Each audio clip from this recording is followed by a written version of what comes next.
You have now arrived at Stadium and Gale. Snap, the kick, it's been blocked again! Oh my! It's been blocked again! He's going to heave one deep down the field. It's going to be to the goal line. It's going to be gone! It's a touchdown! And the Gators have won the game! Tyreek Cleveland! Oh my! I can't believe what I just saw! Dropping back to throw, pops and fires the ball over the middle. It's Dory! It's Dory! Got a touchdown! Dory's got a touchdown! Oh my! Dory's got a touchdown! Hands it off to Harmon. He comes back. Say goodbye. Ahmad Black, in his final game as a Gator, takes it all the way home and sends Urban out a winner. You have now arrived at Stadium and Gale.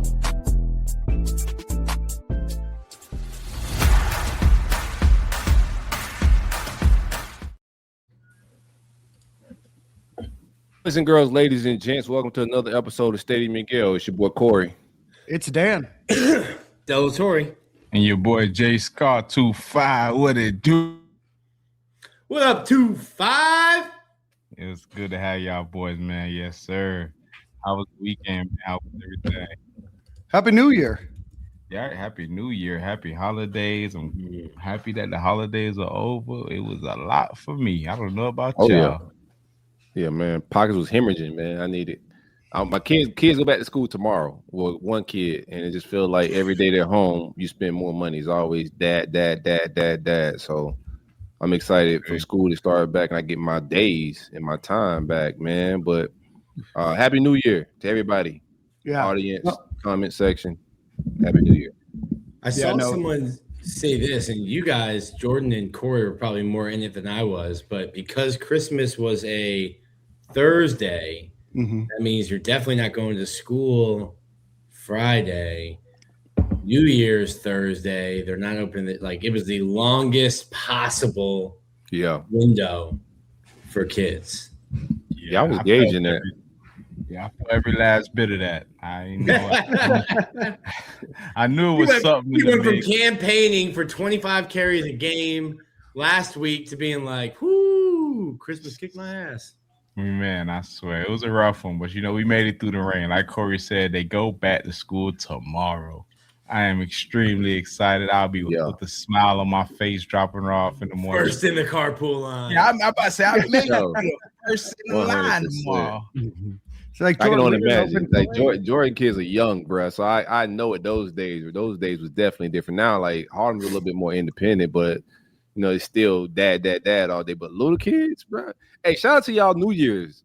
I thought that was pretty fly, bro. Y'all had the champagne glass for the whole family, the dinner and all that, bro. I had to do a little something cute for babe. We couldn't really get out the house because we got the little one. So I said, let me try to at least make a little effort, make it a little special. No, that was dope. I do anything special New Year's? Nick, Dan? I did. I see you was at dinner or something, right? Mine will be easy. We've all been sick since Christmas. Y'all gotta get some immune boosters, bro. Whole house. It went from like flu to like, you remember what, like COVID, and you get that like cough you can't get rid of? Yeah. Like, now everyone in the house is just coughing. So nothing. Super spreaders over here. Well, I don't have kids, so I wasn't sick. So we went to a place in St. Pete called Juno and the Peacock. A place called Juno and the Peacock, which is a great restaurant, lounge over in St. Pete. If you live over in that area, go check it out. My buddy is a DJ in the area, and so he put the event on. Great vibes. Not too many people. Not too many people, which is great. Like there was enough people. What are you saying, Nick? I feel the itch. Fender Dan has been hibernating. All of a sudden, we're hearing about DJs on Monday nights again. No, different kind of DJ. You know what I mean? Like a fun party, like atmosphere DJ, not festival 3 a.m. Well, I mean, I guess it was New Year's, so it's a little later than normal. Regardless, really great time over there. Got to meet a listener of the show, forgot his name. We did not meet in the bathroom, but we met when I was on the way to the bathroom. So shout out to you. But great vibes. Corey, Jordan, I kind of feel the same way you do about your kids, man. Like I've been working a little bit here and there, but the last couple of weeks have just kind of taking it easy, and I've just been spending money like it's coming out of my ears. Yeah. So I'm ready to get back in the swing of things. Today, took a client golfing, which is always fun. To walk my way back into tough Monday. Shot an 81. Taste of the Mondays. Shot an 81. So I'm waiting on. It's going to be me and High Top versus Sheldon and Shane Matthews and Jeff Cardozo. We're going to do a little scramble, 2v2. So just getting ready for that whenever they're ready. Okay, that sounds fun. Sounds white. I get it. Bro, there was a time where Corey was getting into golf. Yeah. That was. I had a run at it, man. I had a couple of runs at it in my time, man. But it's a time thing, and maybe when my son's away, I have more time. And life changes a little bit. But before I had kids, I had a run at golf, and then right after I started the podcast, we had a couple of golf tournaments. But I made a run at it again. But it's time consuming, bro. Like you got to have time to get nuts.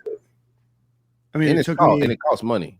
It's 50 minutes to get there. It's a 4:15 round. You might grab a drink, whatever, after. Now you're up to 5 hours. Drive back. All of a sudden, you're looking at a 7-hour day. Like that's just not something you can throw around. And I get it. So you got wife and kids, bro. You can't just be going 8 hours a day golfing. I get it. That's why I try to throw as much of it on the company card during the work week as possible. Dan's never sounded more blue collar today. 7 grueling hours. Out in the sun. That's right. There probably wasn't even a breeze. There probably wasn't even a coastal breeze. There wasn't. Oh, disgusting. But beautiful morning, hot in the afternoon.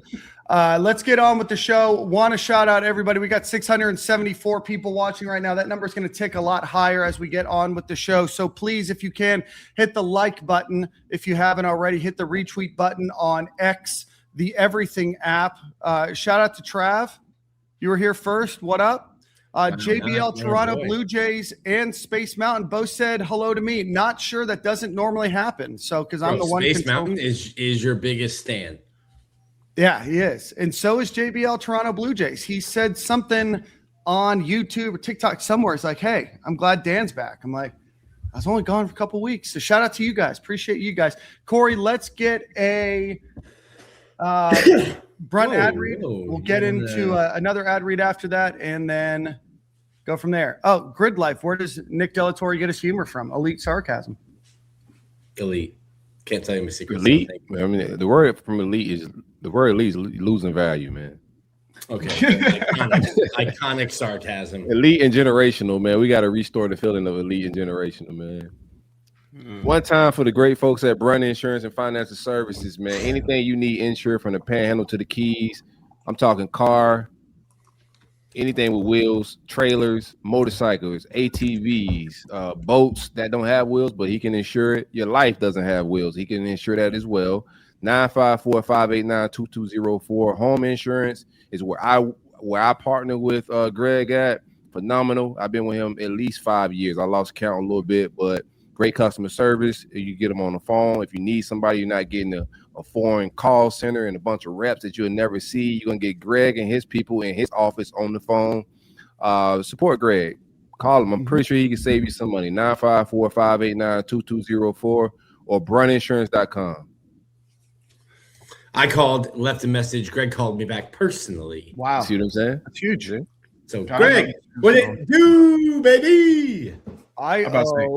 Got another true story as well on Greg. My mother-in-law actually did get insurance with Greg through all of their vehicles, and she said that he did save her a lot of money. So shout out to you. Appreciate you, man. Gator to a Gator. I love it, baby. Appreciate you. Already, man. Hell yeah. I owe Greg a phone call for 2 reasons. One, we talked about before the pod, and we're not going to talk about that. The second is because I need to get new car insurance because mine expires in a couple weeks and I got to make sure I'm shopping for the best price. So Greg, I will give you a call tomorrow, my friend. Before we get on with the show, one more time for our other presenting sponsor, and that's Dykes, Burke and Lewis Law Group. If you are looking for attorneys, if you've had anything with property damage, flood damage, roof damage, storm damage, flood damage, whatever it might be, and you're looking for somebody that's going to go, Nick, boy, that little boy. Snuffleupagus over here. Jeez Louise. All right. My bad, bro. I told you I'm sick. Yeah, well, you blowing boogers on the mic, privately, man. bro. Sneeze privately. Jeez. Anyway, if you are having a problem with your insurance company or a family member has been injured or yourself been injured due to somebody else's negligence, give them a call. Over 20 years of experience, they worked on behalf of the insurance companies, and now they're going to work on your behalf. So even if you don't need them today, this is a worthwhile company and law firm to make sure that you are just keep in the old Rolodex. Put it in your phone if you ever have an issue. You can give them a call at 855-652-1377 or Dykus, that's D-U-C-S Burke, B-U-R-K-E law.com. Again, DykusBurkeLaw.com, 855-652-1377. Nick, how is your sinus cavity? Good? Oh, good. Okay, perfect. He's muted. That means it is doing well. All right, gentlemen, let's get into a little bit of the transfer portal. That is why everybody's here. I do want to announce a couple of other names that have entered the transfer portal since last episode, just because it's important to make sure. Again, these are chronological order. I think since last episode, Scott Isaacs, the tight end, I think he had entered the day we talked last week. Cam Kosman, the tight end, had also entered, I believe, on Monday. Trayon Webb, an individual from Gainesville, graduated from the University of Florida in 2 years. Jacksonville. Or I'm sorry, he was from Jacksonville. Sorry, D. Webb's nephew. Your Jacksonville disrespect's got to stop. No. I love Jacksonville. Shout out. Trayon Webb, who graduated from the University of Florida, congratulations to him, has entered his name into the transfer portal. Obviously dealt with an injury this past season. Before that, played in a backup role. I know some fans were excited about him. Obviously, you had Jaden Ball and Jacoby Jackson going into this year, and some folks thought that, hey, maybe Trayon Webb's opportunity existed maybe this upcoming year. But ultimately, I think he did things the right way, stuck around, graduated, and now he looks for an opportunity for himself to not only potentially get a master's degree, but to be able to get some more playing time. So congratulations to Trayon Webb. Any thoughts? Yeah, then we all kind of expected. Trayon's graduated. He's been, had that opportunity to possibly leave, with his degree and being a Gator intact, right? He's had that kind of setup for a little while now, but new regime coming in. I kind of thought he would leave beforehand, but after like a couple running backs exited, I was like, maybe he stay around because that room is getting a little thin and we still don't know what Ball's going to do. So it did catch me by a little surprise, but I think we all kind of expected it as he set out this season, knowing that he was a graduate, that could be a possible thing. So I ain't mad at it, man. Do you think, and then we're gonna talk here. I've been told that I use the word prognosticate a little too often, so I'll find another word. Chat, if you've got a better idea, let me know. Bro, let's just tell chat to get their SAT vocab up. I'm telling you what. So let's chat a little bit about that. So entering the transfer portal doesn't mean that you're necessarily forced to leave.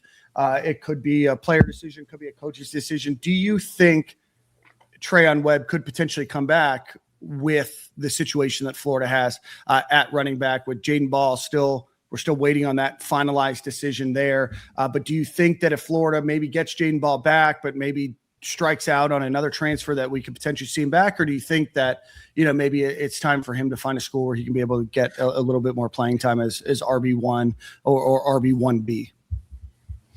I think, go ahead. No, you got it. Yeah, I think, it's tough because I think Trayon Webb did everything the right way. Like he's a Gator, grew up a Gator, family ties. He graduated like after 2 years. It's nuts. Took me 6. No surprise. Trayon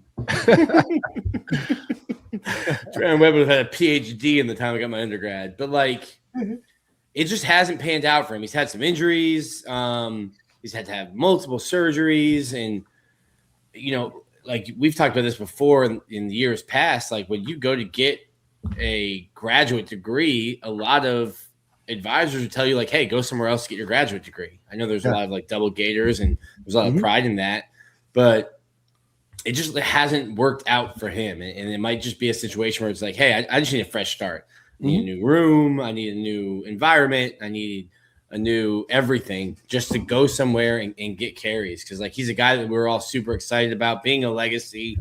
Like he's a Gator through and through. Like there's some guys who hit the portal and I'm like, you don't have a home to come back to. And like, you're seeing these guys on like the portal graphics come out and there's like 4 logos. And I'm like, where are you going?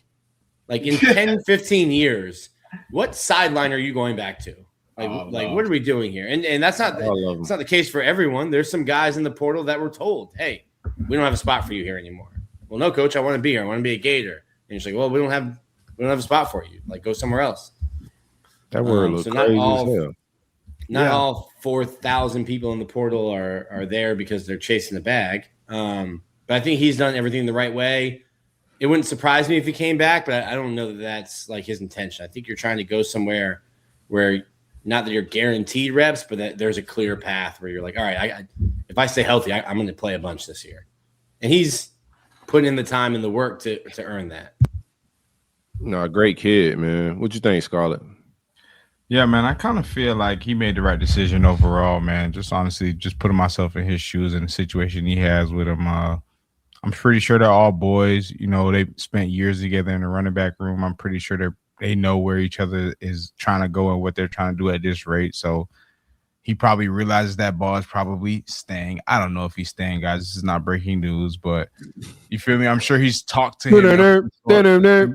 Right, and been like, you feel me? You staying or what? Because if you leave and I'm staying, you know what I'm saying? And obviously they probably came to some type of conclusion with that. And I mean, this is last year. I mean, he's graduated. Yes, he has an amazing degree, but at the same time, he has dreams. He wants to play in the NFL. Let's not get it twisted on what the original plan was. So I think he's gonna go somewhere where he wants to get invested into. A school's gonna invest into him, and they're gonna play him. And he's got what, 2 years left, Nick? Redshirt sophomore?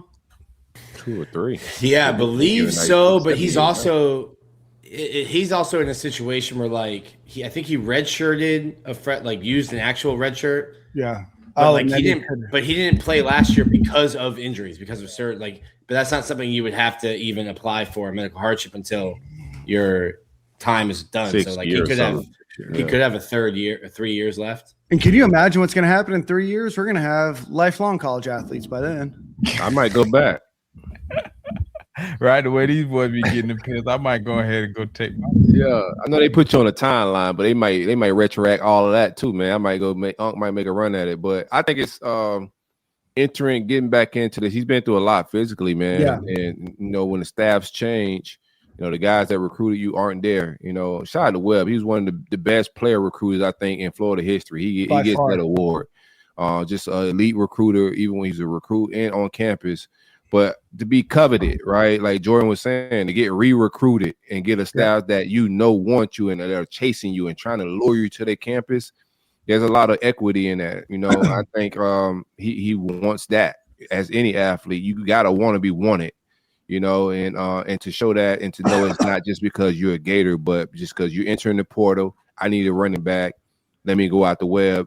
You know, I think he wants that feeling, man. So you need that. You need reps. You need snaps, right? And I thought like a lot of players can learn from what Webb did. Like show up to campus and be about your business. Like you are a student athlete, and you can set yourself up for options that are valuable, right? Like he ain't just jumping in the portal without a degree. He fully degreed up. So he's leaving the Gator and he can go get other degrees at another place while getting paid. But he gave himself options, bruh. So, you know, I applaud Webb for pulling up, taking care of business. Anytime I've ever been around, he's been an ultimate professional. Absolutely. I think he's gonna finish up his collegiate career in good fashion, man. I just pray health for the brother. That's it. Good health. Yeah, no, absolutely. And we appreciate him coming on to Stadium and Gale. He came on with, I think, the same episode. We had Deontay Robinson on the first time and told great story. You know, again, a nephew of a Gator legend in D Webb. He had an opportunity to score 3 touchdowns at the University of Florida. His dream school, like Corey said, was a fantastic recruiter and keeping a lot of those guys in the class and in the fold. So certainly wish him the best in what he's going to do next. And I think that there's a lot of opportunity for him. And, you know, I wouldn't be surprised to see him at a super reputable school, not only athletically, but academically, for him to be able to pursue, not only his NFL dreams, which I'm sure he has, but also some academic goals for himself. And hopefully this isn't the last we see of Trayon Webb, around the University of Florida football program. And he wore the Gator logo proud. I know that he was a proud Florida Gator alum, and we certainly wish him the best. But ends his career, like I said, with 3 touchdowns, 2 in 2023, 1 in 2024, the season that he redshirted, and that was a touchdown against Miami in the first game of the year. Ended his career, I think, McNeese State, that's his freshman year, 71 yards, had 70 against Vanderbilt the year after. He showed off in that game, had a 43-yard run in that big game that we beat Vanderbilt 38-14 and then his second season had 6 rushes against Texas A&M for 37 yards and then 41 yards against Mississippi State in that big game. So best of luck to you, Trayon Webb. We certainly wish you the best. Since then, Evan Noel, the freshman kicker, who looks, I think it's just a situation where Florida's going to be looking to bring over some specialists, and it looks like Tulane specialists are the ones that are going to come over. But Evan Noel, who's the top ring kicker in the class last year, has entered his name into the transfer portal. I would imagine you guys don't have a ton of thoughts there. And then running back Jacoby Jackson has also entered his name into the transfer portal. Yeah, I was surprised with the Jacoby Jackson. I think he snuck that a little last year, eligibility and right to go. Yeah. He because of his injury, he only played 4 games last year, so he was able to apply for a medical hardship. That's good. Honestly, I think he would have gotten a training camp workout of some sort, even if he did declare this year, just because of the logo behind him and obviously his body type and size. I think he's able to, do something in the league. But it's great that he gets another opportunity this year to go showcase his talent somewhere else. Where would he go? I don't know. I believe I saw him on an Ohio State visit. He's getting some good visits. He's at Auburn right now. He's getting some good visits, bro. Yeah. Don't put too much dip on your chip now, nephew. Listen. I'd had a conversation with him because he was trying to play bad last year. And I told him, I'm like, hey, I don't know where your head's at, but you might get paid more for a guaranteed roster spot in college if you get a medical hardship and play in college for another year than you will hoping on a practice squad check and potentially bouncing around. And if your visits are Ohio State and Auburn, you are certainly going to be getting a bigger check than you would be, as the 64th player on the 53-man roster. Well, that's a fact. He definitely made the right decision with that. Just watching the offers and not the offers, but the visits and stuff, I've been looking like, it's going good for him. But I hope he makes the right decision overall, man, to try to narrow it down the decisions and making sure the offensive line's in place. And obviously that you're the most invested running back in that room, because you just don't want to be another piece to the puzzle and then you stuck in the same situation you really could have been here. Right? I'm not saying he's not capable of starting at Ohio State or Auburn, but I just want him to make sure that he knows that they're investing in you the most in that room. And it's just kind of like the NFL now. When they invest the most money into a guy, that guy plays whether you're talented more or not. It can be a freshman that's coming in that's way better than you. Hey, we'll see what about that next year. But as of now, we're getting our money's worth out of this guy. So I hope that makes that into the decision. Yeah, he's a great locker room guy. The team loved him. He was super vocal last year. Real high energy. A good dude, man. Really good dude. We had him on the show, and then we had him in our media day. Just all around, just great down to earth dude that found an opportunity really late when he was in JUCO. I think he was caught up in high school during COVID, and he didn't get the opportunity he wanted. He went to junior college to get an opportunity, and now he's the opportunity to hopefully make. He's going to be making 6 figures, which is fantastic. And hopefully give himself an opportunity in his next school to show out. I just hope it's not against Florida. But after that, I think he's a guy that could potentially make the NFL. Yeah. Running backs it's so tricky with even the NFL. Like even with no shots, it's just real talk. I thought Jordan would play longer in the NFL. Right. A running back is such a finicky position where they really don't see a long shelf. Like unless you like super elite, they'll churn you out for the younger guy next year just cause sometimes. So I think it's important for him to maximize his last year. I wish that was a guy we could keep. Like, I'm gonna be real with you. Like, looking at some of the other guys that they're looking at bringing in, like Jacoby Jackson. I know everybody's want Barr, and I get it. Like, Barr he's the guy in that room, but Jacoby got busy, you know, and we didn't have one of the greatest lines ever, and he got busy. That spring game, he just got hurt this year. So you know how football is, man. You only funk as your last cut. It's like, it's a what have you done for me lately? But when Jacoby's healthy, he's really good. Ohio State ain't calling him. Auburn ain't calling him. These are real programs. They're not calling him for no reason. He's not taking these visits. There's a million running backs in the portal. Right. So I wish that was a guy we could keep in the fold. I don't know numbers, who's offering what. You know, I don't want to get anybody's business, but I wish that was a guy we could keep. Yeah, especially with losing 4 running backs, right? You lost Trayon Webb, Katie Daniels, Jacoby Jackson, and Gasper in there. You know, I don't know if there's a chance that Florida keeps one of them. I don't know what their plan is. I know the plan is to try to keep Jaden Ball in the fold. And right now there's no reason for me to think that Jaden Ball is leaving. He's not in the transfer portal. I think things are progressing nicely there, but just from a depth perspective, I don't know how much better you're going to get depth perspective wise, but I'm not a talent evaluator. So yeah, I feel like we're going to be, I'm sorry to cut you off, but I feel like we'll be all right, bro. I feel like as long as we can keep Ball, and we got some young puppies there. We got Byron Lewis, right? Heritage Cat, and Duke Clark, who's coming back as well. He has a little bit of experience in some big games last year. Like, we got dudes still in that backfield. And high school, we still got to account for that. We're going to always get 1 or 2. Mm-hmm. If you did grab one out the portal, I feel like as long as we got our RB1, you really can't be mad at these cats, man. Ain't nobody trying to sit here and just watch this cat run up and down the field, bro. And you seeing everybody else walking over, getting money other places and getting opportunities to play. They'll be a fool to sit here and just hope and wish that coach will put me in, or hope and wish that, you feel me, it can be a running back by committee. That's just not going to happen. I mean, yeah, I get that. There's going to be a lot of chance, man. Yeah, exactly. You're going to have a bunch of chance man lined up on the bench, just waiting for us. You feel me? So I don't blame these cats at all. They're super talented, man. I think I was watching a podcast earlier, and they were saying it's the difference between good players and great players. Like, good players are okay with being a special teams guy, sitting behind a great player like that and just going along for the ride. Even in the NFL aspect, it's a lot of good players that are willing to sit behind somebody for years and just collect the check and do things. And there's also great players who hold themselves to a higher standard, in which I'm kind of pissed off that I'm a backup, you know. And obviously that's not the best way to do it. You should always be a team player, but that just happens when you expect yourself to be great. You don't want to sit here and just watch another person be great on the field when you know you're capable of doing the same thing. Yeah. You're never a backup on this pod, Jordan.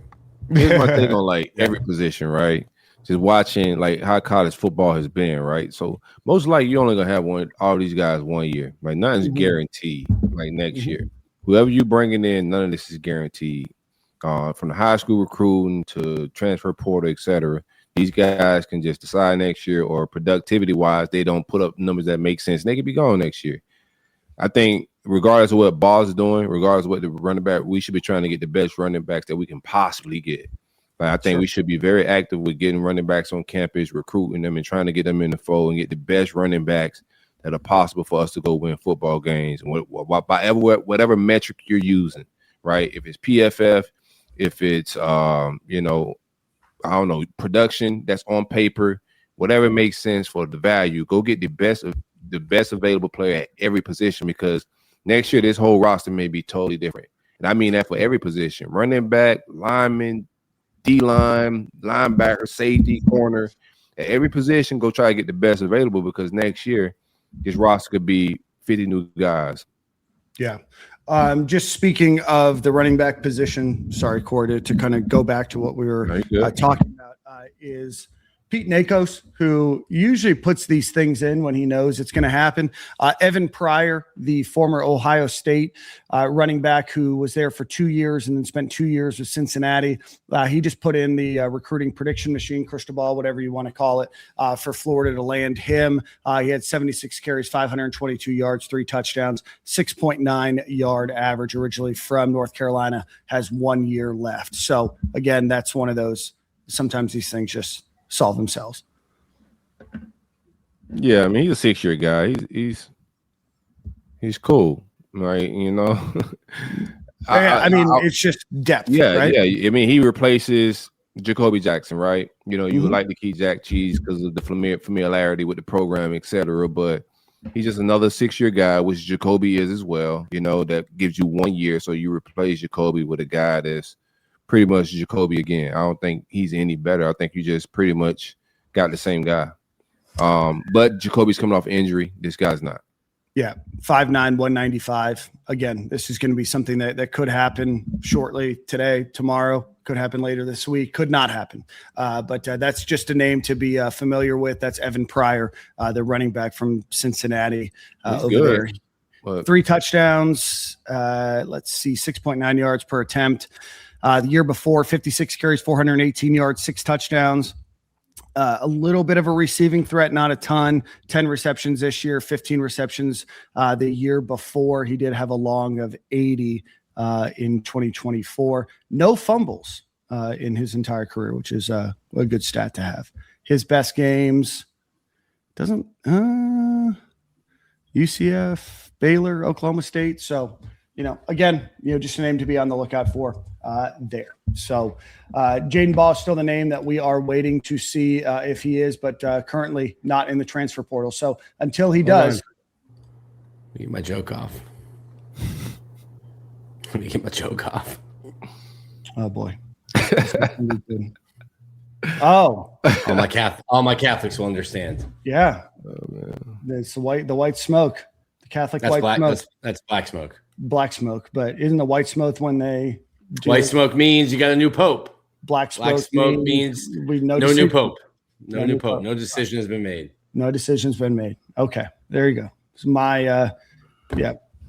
Okay. So always gotta be black or white, man. It does. Yeah, I mean my my memory of the conclave is limited. Neo, let us know that Baugh is going. Trust me, he's gone. So if you guys want to listen to Neo, you don't know bro. Neo's got the juice. Neo's got the insider heat. Neo's got the juice. Pup Howard to UCF. Thanks, Ace USF. Wade. Did I say USF? Did I say UCF? My apologies. Yeah. USF. Let's go through Sharif Denson to Ole Miss, Hayden Hansen, Oklahoma, Tavoris Brown, North Carolina, which was crazy. Go ahead. Forest. Yeah, I thought Tavares, I didn't expect that. I do think he's a huge kid. You can't teach that type of size. Really big dude. At the minimum, you pay him just to get off the bus first. Like that type of kid. Looks impressive, but I was shocked to see him end up at Carolina. But those type of trend sizes is rare. And I do want to point out like where these kids are going versus where Dan Mullen poor kids were going. Like these guys are going to legit stops. They're not going to, Troy State. No.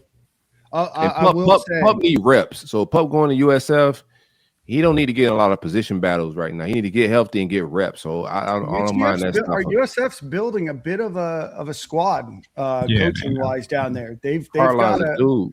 Yeah, Hartline's got himself a great menace. Like, why couldn't he go to Cal? Because Cal stinks. Like, that's what. Yeah, but like USF is a good starter job, bro. I'm saying, just get him away from us. Like he's been taking. He shouldn't affect us. He's been convincing kids from South Florida to live in Columbus, Ohio. USF should not affect what we got going on, bro. I don't care who they got there. They can have Jesus Christ from Nazareth at USF, and that shouldn't affect what we got going on. Brian Hartline. Y'all ain't got no stadium right now. I don't care if y'all who y'all building got. One. That's a great pitch point. It's on the way. Look at the pictures. Look at the you may not be kid. You mean they building one? You may not be here in 3 months, bro. That's a fact. Nobody going to the transfer portal to USF right now is going to play in that new stadium. That's for no. I don't think Brian Hartline's going to coach in that new stadium if we're keeping it a beam. Okay, He'll be out of there. Yeah, it don't take long. But it doesn't mean you're not selling it right now. Oh, absolutely. You'll never step foot in there. Absolutely. Every kid that's going to USF got in mind that I'm about to go ball out and into the portal. Yeah. Or get them an opportunity to ball out and make the NFL. What conference are they in? AAC, American. AAC. I think Pup can shine. I think USF, or I think Pup can shine at USF. For sure. I think Pump is talented. I think he's a talented linebacker. I know that there was some injury issues. I don't know what else there was, but I think Pup is a very talented kid. Highly taught out of high school. I thought did well at South Carolina. We were pumping his tires on this show. Florida has some beasts at linebackers. So just didn't work out. Got them all back, which is what you want. I don't know, man. I still think even with linebacker, like just quick little take, I still think we should be aggressive there. It's me. I don't think love Aaron Childs, but I don't think he showed me a lot. Just my First take. guy off the bus. First guy off the bus should be, I think, moved to the edge. That's just my take. But I think linebacker room, Miles Graham has been an absolute stud. Jaden Robinson, okay, in my opinion. Like the kid, but I think he's okay. I think that's a spot too. We should try to get the absolute best players possible, bro, because next semester they may not be here. That's how the game's been played right now. But it's so they'll tough be here next semester because they got rid of the second portal. Yeah, right. But I'm saying next season. Don't you think it's so tough to do that though? Like as a coach, right now let's just say 4-star athlete in the portal. I'm telling you, hey sir, come play linebacker for me. I got Miles Graham and another guy who were starters for us last year, but you can come over here right now and potentially fight for a job. When I got USF screaming, you'll come and be the starter right now. I got Kentucky saying you'll be the starter right now. I got Missouri saying don't tell nobody. My approach to that, Jordan, is this, right? So when the offseason hit, all these guys got to get new contracts. My approach would be, where are the best linebackers in the country right now? Like who actually out here eating and killing? Like we're evaluating the entire country. I'm talking about Power 4, Power 5, G5, whatever it may be. We scouring the country for the best linebackers, right? And I want the best, because what Kurt Signelli is doing, even like dudes like that, Indiana, they're getting dudes that are in their 5th, 6th year. Yeah. That are grown, older men, not 18, 19-year-old kids. They're getting older men that are very good right now, give you one good year. And they're scouring the country for those type of kids and bringing them in to go beat on 18, 19-year-old kids that we putting on the field. So you got to go get the best absolute player at some of these positions, and that's going to take sometimes. It's risky, and it's costly. Retention is cheaper. But I think the approach right now, if 23, 24-year-olds, the way this is going, when they get that many years, them playing against 18, 19-year-olds, that's going to be the recipe. No, I get it. I just feel like it's just so tough. Like, you don't want to scare away your guy like Miles Graham. You feel me? Oh, nobody's beating out Miles Graham. That's what I'm saying. But how do you expect to come bring in a filler behind him? Who do you going to bring in? Who's beside Miles Graham? That's who you filling in. You need two Miles Grahams. Right. You're right. You can find 2 Miles Grahams, but even that's difficult because now you putting a pretty penny on one room. You have a certain budget for that room, and hey, Miles Graham is my guy that's getting paid this. We just retained him. We made him a Gator. Not anybody else coming in at this position has to make less than him. It can't be equal to. In that point, I think that's the problem where they're running into like budgeting per, you feel me, position group, and they're like, okay, well, we just pay Miles Graham a bag. I like this other linebacker that's came from whatever small G5 school, whatever the case may be. He's a baller. He's in his last year. He can come and produce for us. We can't pay you the bag. Well, guess what? It's about 7 other SEC teams. If you even shopping just SEC, let's just not say it's even a Florida thing. Okay, SEC schools, maybe 3 or 4 offering you the same amount of bag with the opportunity to be the bona fide guy. You're not playing Robin the Batman in that situation. I feel like that's a problem that we falling into right now as Florida. We have a lot of Batmans already on the team, and we're still trying to recruit more Batmans, and that's just not gonna happen. Nah, man, there's other programs got more Batmans, bro. They just got more money. I'm gonna be real with you. There's programs that got more Batmans. His name, they all in Alfred? the playoffs. Like they got more Alfreds. They got more Alfreds or rich dead parents like Batman had. But yeah, I think a lot of it's like it's a nuanced thing. It's a lot of moving factors into all of this, into like player acquisition. It ain't just recruiting. It's also like each team got their own salary cap now. Mm-hmm. So it's not like the NFL where everybody got the same cap and you're operating off the same, platform. Now everybody got their own thing going on. And I don't know everybody's budget, but there are some programs out there right now, man, that are getting absolute guys at positions of not even need. They're just getting guys, the best dudes available. Like the rich is getting richer right now in the portal. If you look at the teams that are eating in the portal right now, they're doubling down on positions they already good at. They're not just getting need. They're going and get the backup. Like right now, we be talking about, and it's just like nothing's negative. It's just what I see, right? This is all perspective. People take it how they want to. Tweets don't have tones, right? And that's the thing about podcasts. When I get on here and talk, nobody's ever mad or anything, right? It's just paying attention on what's going on around the country. Right, there are teams that are like in the playoffs right now, and they're making splashes. They're going to get the best players from other SEC programs, proven Power 4 guys that are productive. They're going to load up more.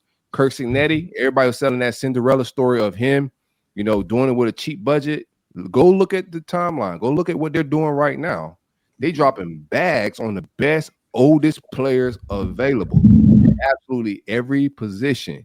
And every team that's in the playoffs right now, they're very aggressive with trying to go get the best players available in the portal because that's just what it is. So I understand we do got some guys that we had to retain. We're in a different spot, like perspective wise too. We got caught at the beginning of NIL in hindsight with a lame duck coach. We got a coach that wasn't prepared for that, right? And that set us back on reality, right? We got set back with hiring Napier when NIL went public and it became a thing. Now we got a guy that's new to Power 4 football, new to the SEC, doesn't have a ton of experience, trying to nuance and balance all of these things when it pertains to NIL, player acquisition, all of this changing. Billy Napier wasn't a guy that could handle that. He was still trying to catch up to the SEC coaches like Kirby Smart and the dudes that's been active and winning. Right, he's still trying to get his feet on the rim. Now he got to deal with NIL. We got set back. Like losing early in a new era is never a good thing. But I think the only way to get to success right now, the way things are operating, is money. A lot of it. Like Texas Tech is only relevant because they throwing a boatload of money at a problem. But is it that, or is it really the coaching too? You feel me? Like I think that combination of both. I feel like we're getting so lost in the money and that we don't realize all these teams that are in the playoffs right now are literally great coaches, whether it's on the offensive end or defensive end. I don't think Texas Tech got a great coach.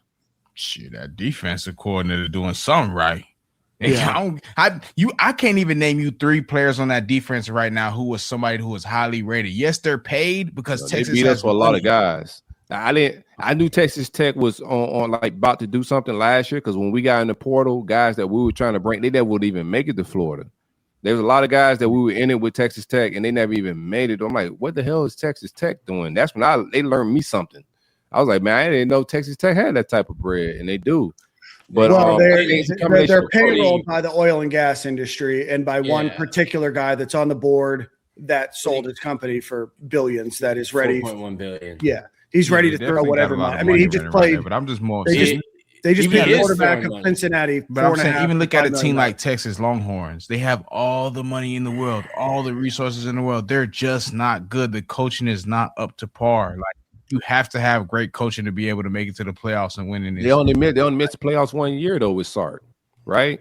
And I think like only one team could win it all, right? Yeah. But success is bigger than just a national championship. It's winning rivalries. It's getting players into Heisman races. It's winning the conference. It's getting to the playoffs. Like all of that is success.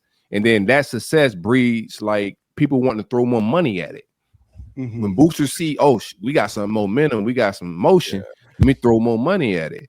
So I think regardless, like every team, like in Georgia, people was pointing at like Kirby not winning it all. Kirby has never missed the playoffs. Like you can't point at Kirby as an example of not to spend money. Georgia's spending money, and Georgia hasn't missed the playoffs with Kirby.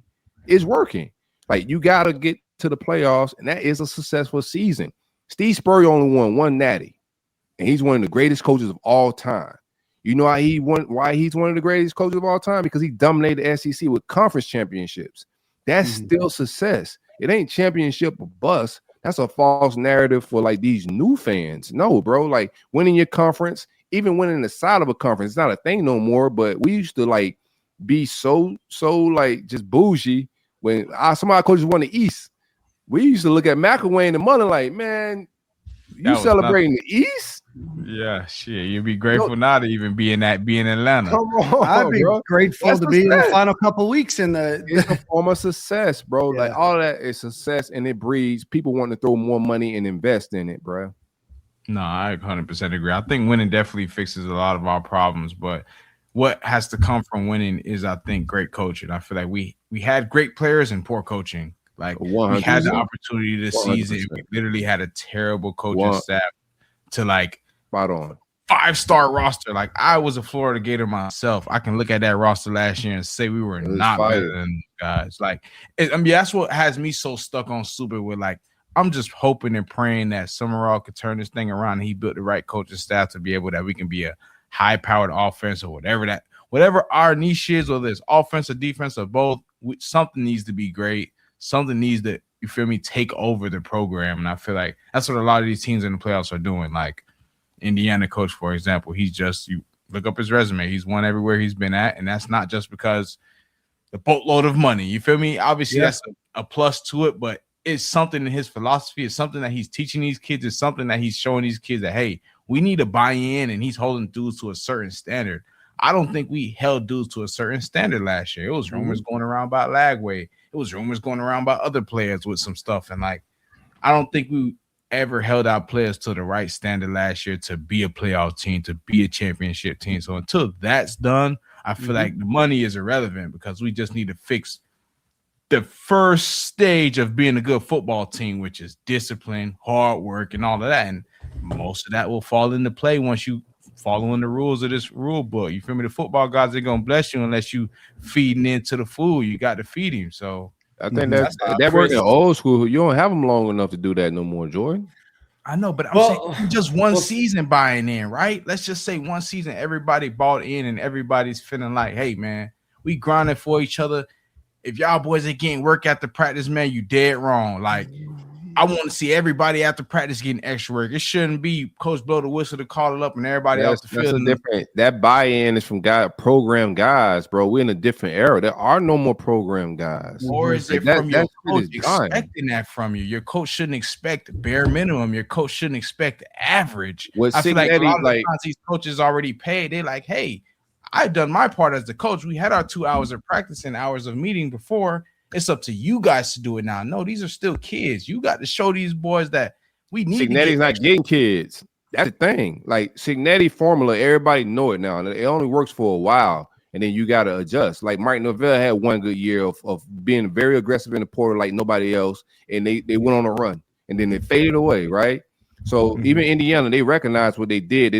People are going to copy that model and try to go get old guys that are productive old guys that you can get that are just older than everybody, strong, and they're grown ass men. And then those grown ass men, you ain't got to beg to be accountable because they're a little bit more mature. That formula is out there. That's why Indiana, they wasn't spending before, but now they are now because they know to sustain that success, you got to adjust. You can't stay the same because everybody is going to duplicate that same model trying to get old veteran guys. But that's the model that they did. Getting older guys, it's different getting a 24-year-old and getting an 18-year-old out of high school and holding him accountable. Like he ain't got kids, he ain't trying to go to the NFL, he don't see the world the same between 18 and 24.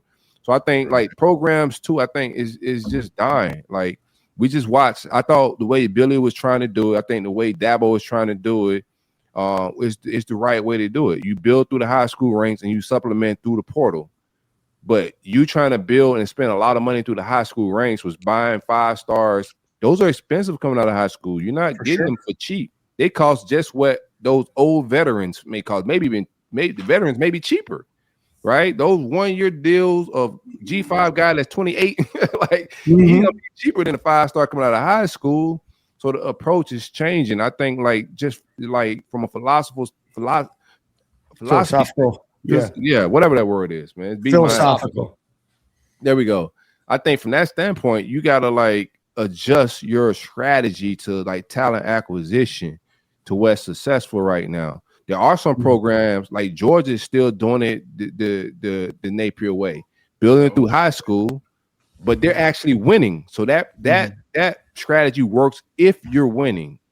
But Indiana wasn't winning. So what Indiana had to do is they got very unique with going to get very old guys that work, that you can get for a budget. They're older, they're stronger, they're more structured, they're more responsible, they're more accountable. You go get those guys for a little cheaper, and you let them old men beat the shit out of these 18-year-old kids. That was this, especially with that COVID year. Yeah, they're coached well though too. They are. And part of it is probably being mature. Every team in the playoffs is coached well. Like that's you can't. That's just a given. You got to be coached well. Second fewest penalty yards per game, best turnover margin in the country. They don't drop. They don't let go of the football. They only have 8 turnovers all season. Third down defense is 3rd in the country, and they lead in third down conversions. They don't. This guy said they don't do dumb stuff. Bad loses more than good wins, and they don't do bad things. Yeah. I talked about it last week from just even a recruit standpoint, because we're in the NIL world, there are gonna be some kids right now. There are gonna be some 5-stars that go to Georgia, Alabama, LSU, sit their freshman year, and they're gonna get brought to a meeting, at the end of the season after their freshman year and say, "Hey, you weren't productive. You need to take a pay cut." And there's also gonna be a kid that goes to FIU, and go ball out his freshman year. And he's going to have a different meeting. He's going to go tell the coaches at FAU and FIU, "Hey, I'm sitting out the bowl game because it's $800,000 out there for me right now, and I'm out of here." Like, all of this is changing. Like, some of the lower level programs is a form league system. All of this is chess. And I think people need to look at it a little bit different because the game is adjusting and changing. I think high school recruiting, until the NCAA changed some rules here and there's more guardrails on how players could transfer, you gotta go get old guys, man. And you can't be spending a lot of money on 5-stars out of high school no more. Yeah, because which is interesting. Go ahead. Well, I was just gonna say it's just interesting. It's so different than the way that we thought 3 years ago, 4 years ago on this show, right? We were like, let's build through the high school ranks, and that wasn't just a Billy Napier thing or the way that Florida's doing it. It's just the way that we thought. It's like you go supplement your team with where your gaps are, and now it's almost like, hey, if I pay a guy $1.5 million as a 5-star, maybe he's 3rd or 4th on the depth chart. He plays some, maybe doesn't show out. When he comes back his next year, maybe those dollars aren't the same. And now is that person's feelings hurt? How does that person react? Does that person then enter the transfer portal? How does that booster then feel that he gave $1.5 million and that guy was 3rd on the depth chart? Doesn't mean that he's a bad player. They're 18 years old, and in a lot of cases, Vanderbilt's case, Indiana's case, UCLA, a number of other schools, a lot of their roster is 4th, 5th, 6-year guys. And so Vandy's old. Vanderbilt is very old, right? And so, how does that change and how does that mold? And, what does that do to impact your 5-stars? And those guys are always going to have money. Those guys are always going to have offers for a lot of money. But what do schools do to modify and change the way that they do things moving forward? Because it's not necessarily tenable to necessarily just build in the high school ranks, because maybe there's an affinity. Maybe we pay them pretty well. Maybe they believe in our coaching. Maybe they believe in our development, but maybe we can't pay them what they were getting paid before. Maybe we over recruit that person. So it's just a very different world of 1-year roster management. And I don't envy the coaches. I don't envy the personnel staff. I don't envy all of this because it's an absolute mess right now. Yeah. And most importantly, I think guardrails got to be put up. Like right now, the way it is, it ain't sustainable. We talked about it last week from a fan perspective, but just from continuity, like these kids need some type of structure and assurance in insurance, right? I don't know what that looks like, but yeah, shout out to Greg. Greg, like get with the players and unionize, Greg. Maybe that's your next bag and your next endeavor in life. But no, I think there's got to be some insurance and assurance from to keep this thing sustainable in a way that makes sense. Where development, because the model now, like development is gonna suffer. Quarterback development is down. I think overall development is down. Players jumping from roster to roster. Eventually, the sport is gonna suffer. That's why everybody's looking for old guys that they don't have to develop. Because the coach is, I gotta win right now, and to win right now, I don't got time to take this 18-year-old quarterback and teach him the ropes. He need to come in ready to win right now because I'm giving him $2 million, $3 million, and that's a waste of bread if he's just sitting on the bench developing and learning how to play. Like the game is it's a lot of moving parts, and I think the strategy is everybody's trying to figure out what works. If you're winning right now, you're ahead of the game. If you're in NIL right now, and you got winning, players are gonna want to stick around a little longer because you are winning. So that's a good platform and a good foundation if you're winning right now. But if you're not winning right now in this network and in this like how things are working, you got to do the Signetti move, because how are you gonna get to wins to be able to sustain player retention? Because that's the only way to do it is wins. Like the successful teams like Georgia. Even the Bama reputation, they can still build through, and they losing some guys, but they can still build through high school and keep certain guys, and they got the time to develop. But most of these coaches don't have 3-4 years to see their recruiting class get to the fourth year. Signetti changed all that. Like, I mean, I think Miami's the only team in the Final Four that are left that has really kind of built some of their roster through the high school rank. I mean, all they're important. I mean, the offensive line and the defensive line, at least. I mean, they've really gone after the transfer portal, right? And it was really expensive. Honestly, but grab out the portal. But Ole Miss largely transfer portal. Indiana almost all transfer portal. Oregon a little bit of a mix of both, but a lot of transfer portal. And it's just not. It's different than, I guess, what we thought. I think a couple of years ago, we all thought, hey, build through high school recruiting, and then we were thinking logical. Yeah, like nothing of what's going on right now is logical business and like logical sports. This is his own creature, bro. Like the way college football and college athletics is set up right now, it's his own monster. So of course we were thinking, you build any team, free agency in any sport. You can't build a roster and a team off of it, but there's no way. But you also have, so like there's also no accountability because there's no salary cap. You're not going to get a salary cap or like a true free agency until there's a collective bargaining. You're not going to get collective bargaining until the schools admit that they're employees so that you can have representatives to collectively bargain. You've got agents who have never done anything. A bunch of information that gets thrown out there. There's no way to check what another school is doing. If I'm Florida and I call Corey and he's Clemson, like, hey man, did you really offer Jordan $2 million? He's not going to tell you what you offered. They tell each other. They definitely tell each other. From experience, they tell each other, bro. Like they definitely. These coaches are and then you get a school. I don't want to throw a school under the bus, so we'll make up, Texas, Northeastern Texas State Tech is just like, hey, we've got enough money to overspend on 5 guys. And that will show people that we're trying.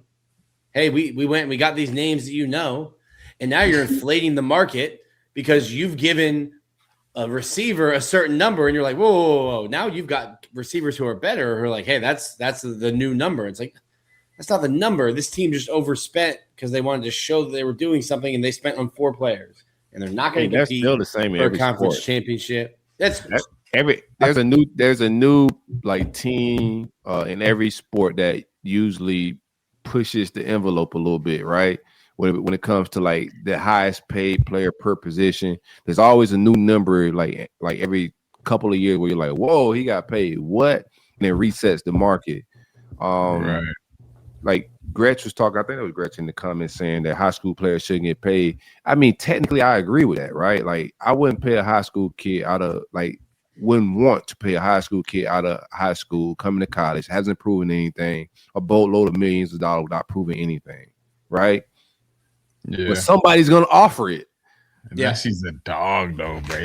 That's what I was. Jeremiah Smith, bro. Yeah, worth every penny. It don't matter. Yeah, of them. It's an outlier. It's an outlier. Before NIL was a thing, like Florida was just offering kids a scholarship, and then Bama coming in and say, "Hey, we got Charger. We got a Charger and $200,000 and a job for your mama." Somebody's gonna offer it. Like real talk, Jordan. I already know how it go. I've been there's a Bama booster that got a Toyota dealership down in Miami. We get you a job there, get you $200,000, a Charger. Somebody's gonna pay. Statute of limitations on this. What was Jordan Scarlett getting paid to Total Rock in Florida? Just a scholarship, just opportunity and education. About the rules. I mean, it was some. Let me shut up. Yeah, it was some. I'm about to say it was some. I know it's some. I had some others and other places, but I wasn't trying. You ain't know how to move. That's all. But, yeah. I had some up the road now up north. I had my St. Thomas ties trying to get me up to Ohio State, but your boy was not down for the cold. Yeah, no, that's a different bag. Yeah, I was not down for the cars in the cold, so I took my talents while I was close to home. Yeah, I like the transfer Canada fees Goose thing. NIL. If you're trying to get me to go up there, I like advance with the transfer fees. Yeah. Let me pull this up. We've got pause. We've got a lot of not a lot. We've got 4 super chats that I want to get through. Let's just run through them quickly. Dubster 37, appreciate you. What up, 2-5 guys? I'm getting excited about this year. I'm excited about every year, man. I'm excited about this year because the roster is not as harsh as it's been the last 2 years. No, the schedule. The roster is harsh. I mean, the roster schedule is my fault. You're right. AI just tripped me up. AI tripped you up. Lauren Vinoy, one of my favorite people from Jacksonville. She is my dog. The canary in the coal mine. Great coaches spot the chemistry money can't buy. 100%. I mean, I think that's a big thing, right? I mean, yes, you have to get the talent, but every coach that is in the playoffs, any coach that's competing is good coaches, right? They're going to make mistakes. They're not perfect. There's flaws in every single person, but 100% right. And that's a big part of getting people in the transfer portal, right? Now you only get one, but with 2, you got to make sure you're getting the right people, and you got to make sure that you're bringing in the right leadership. You got to see how that augments with the team that you have currently. How well are they going to get along? What do they bring to the table? What do they not bring to the table? What are other people going to do? Not everybody's going to be a starter. You need some glue guys. You need some people that can step up, but you also need people that can coach and develop some of these guys. Most of these guys in the transfer portal probably not going to make the NFL. So a lot of these guys are looking for other opportunities. And what can they do to be around my redshirt freshman that I think is going to, have a great year this year. My sophomore that's really stepping up. Is this person going to be able to help develop them and coach them and, be the eyes and the ears on the field, but also off the field in the film room and when they're playing PlayStation or Xbox or when they're, doing their, random drills and at the gym together. So thanks, Lauren. Vance Signetti said it. Production is greater than potential. Corey, I think that you hit on that. And then Vance again, how much would it be helped if schools had to pay transfer fees to other programs to get players? I think this is a little bit like the loan system that they do in European soccer. I don't know anything about European soccer, so I could be wrong. But there's a loaning fee. But if a transfer fee, I don't know how you do that. I don't know what that would look like. But I mean, do you guys have thoughts? How much would it be helped if schools had to pay a transfer fee to other programs to get players? I think that there's no way to stop tampering, right? Then nobody's policing it. Like clearly, Ball is not in the portal, and teams are definitely recruiting him, right? Yeah, like, we know what teams are recruiting him. We're like, wait a second, he's not even in the transfer portal. He's not even in the portal. Wait, Texas is talking to him? Bro, yeah. Ohio State's out? Jaden Ball is going to take a visit to Ohio State. I'm like, how? What? Not even in the portal, man. But it's not nobody police. There's no portal police. There's no tampering police. Nobody's really regulating this, man. NCAA is a figment of your imagination. It's not a real thing. Like they don't have any power. So I like that, man. Putting something where some type of buyout. It's pretty much a buyout clause. If you come to get a kid, I think contracts need to be longer. Somebody just signed a 2-year contract. I forgot. I don't know if it was the Indiana quarterback. It's that guy, right? Well, no, I know it's not new, but it's like it's getting into the ethos of like these are other things that can happen. I know that you might, and I know that you guys don't disclose deals, but I think a lot of people thought that most players were on when there was 2 transfer portals. You had your fall, winter 6 months, and then you had your spring, summer 6 months. I think that's what a lot of people thought. And that's still maybe the case for a lot, but there are buyouts in contracts. There are multi-year contracts. That stuff is happening. And I mean, I can only speak to like the year or so, but like that is definitely becoming more standard across the board. Yeah, I just haven't seen it. So like most of these kids, their contracts are expiring at the end of the year, and then they could just jump in the portal or not. That's where it came across to the average fan. Like they're getting the contract that went from the summer to the winter time, Christmas break. Everybody was freed up, and now they could just jump in the portal, and they had to like renegotiate with what seems like everybody. But I think longer contracts could clean up a lot of this. The buyouts, could keep teams from tampering. If you don't mind being tampered, if you're going to help me by giving me a buyout to go get the next kid, right? That's just money is the king right now. So if you give me some cash from what I invested in this kid and development of them, etc., right? That's a good. Most people that are contributing to the NIL was a booster. They will appreciate that, right? Like some kickback on what they've already invested with trying to get a kid, into their program, develop him, and et cetera. So, yeah, I think you need some type of recourse in that fashion. I ain't mad at that super chat. Yeah, it was the North Texas quarterback for 2 years, $7.5 million at Oklahoma. Holy shit! That motherfucker there. At Oklahoma State. Oh, that's Oklahoma State has some money, man. Something. Everybody got money, bro. Like the game is never gonna be the same, bro. Like, it's a money game. You got to just spin it right. And I'm almost happy at this stage. I'm not too happy with the way we've been moving in the portal. Don't get me wrong now, fans. I don't want y'all to say I'm happy with the guys that we've just recently got. Sunshine Pumper. I'm not that pleased. So I'm going to be honest with that. But I'm also honest that we haven't like broke the bank and overspent on these guys in the portal. Like it's one thing to spend some money and get a return on your investment, but it hurt a whole lot more when you threw down the bag on somebody and they just gave you nothing but shit and nothing else in the other. I'd rather be sorry with knowing that we still got some money left over to go invest into in the next couple of years. Let's just say the 5-star we got out of high school, what's his name, Will Griffin. Yep. Let's just say he pans out to be something within the next year or two, and we can remain him a Gator. I want to have some capital and some money to build around him for the future. Like I get it, each and every season I want to win. I want to make the playoffs. I want to make it to the championship, but we got to be realistic, fellas. We're at rock bottom right now. I was telling my brother this today. I said one thing I like about this head coach, he literally has no pressure on him. He's literally starting from rock bottom. Like they'll pressure him. I just saw a tweet that said, "We are the Tulane Yellow Jacket Gators." I mean, a little bit. A little bit. Staff-wise, player acquisition-wise, I mean, a little bit. But that's how it's going to be, right? Like you went 4-8 last year. I mean, the logo is heavy, and there is a lot of money to be made. You went 4-8 last year. You had a coaching staff that went under 500 for 3 years. Those are important years for these guys, whether they were in high school, whether they've been in college. And are you going to throw your last year of development in? Yeah, we think that Buster Faulkner is a good offense coordinator. Yeah, John Summerall's got a good reputation. Yeah, Phil Trotwine's got a great reputation. Yeah, a lot of our other coaches do. But if I have 1 year, am I going to go to the 4-8 school, or am I going to try to go somewhere first? And then if that doesn't work out, kind of work your way back. And like, unfortunately, that's where Florida's at right now. They'll go to wherever the money's at. That's why I say money is the answer to everything. These kids don't care about winning or development. But if money is the same, or there's a small delta, let's just say 5-10%, would you be willing to take a 5% cut for a chance that, hey, I'm going to go to a coach that's played in the playoffs? Probably. The thing is, it's like the corporate world.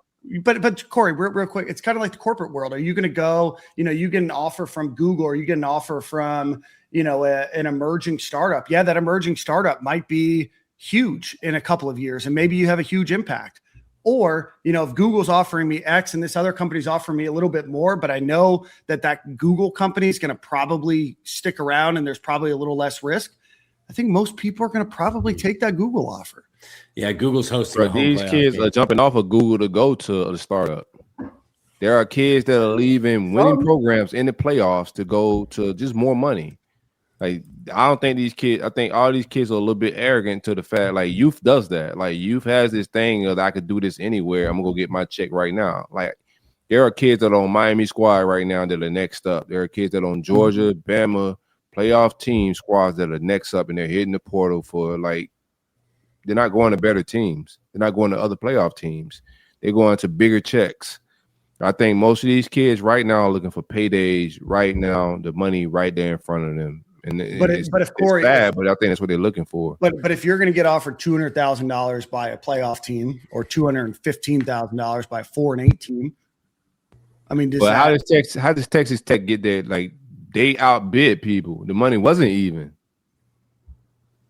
But I mean, there's going to be those cases, right? I mean, there's definitely cases. Well, like Cody Campbell did an interview. It was before NIL Go, and he literally said in the interview, he's like, "Oh, like we realized that nobody was asking how much we were paying people, what we were paying them for, and we just went out and we tried to buy a championship. We thought we had this tiny window before some legislation happened, and we just tried to buy one. And they tried it, and then they scored 0 points in the Orange Bowl."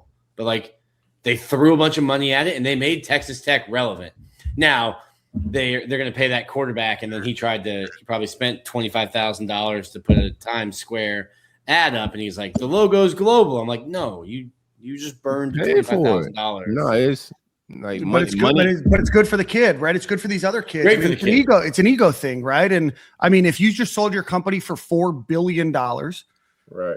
How much he got? $25,000 is 2 days worth of interest on that money, right?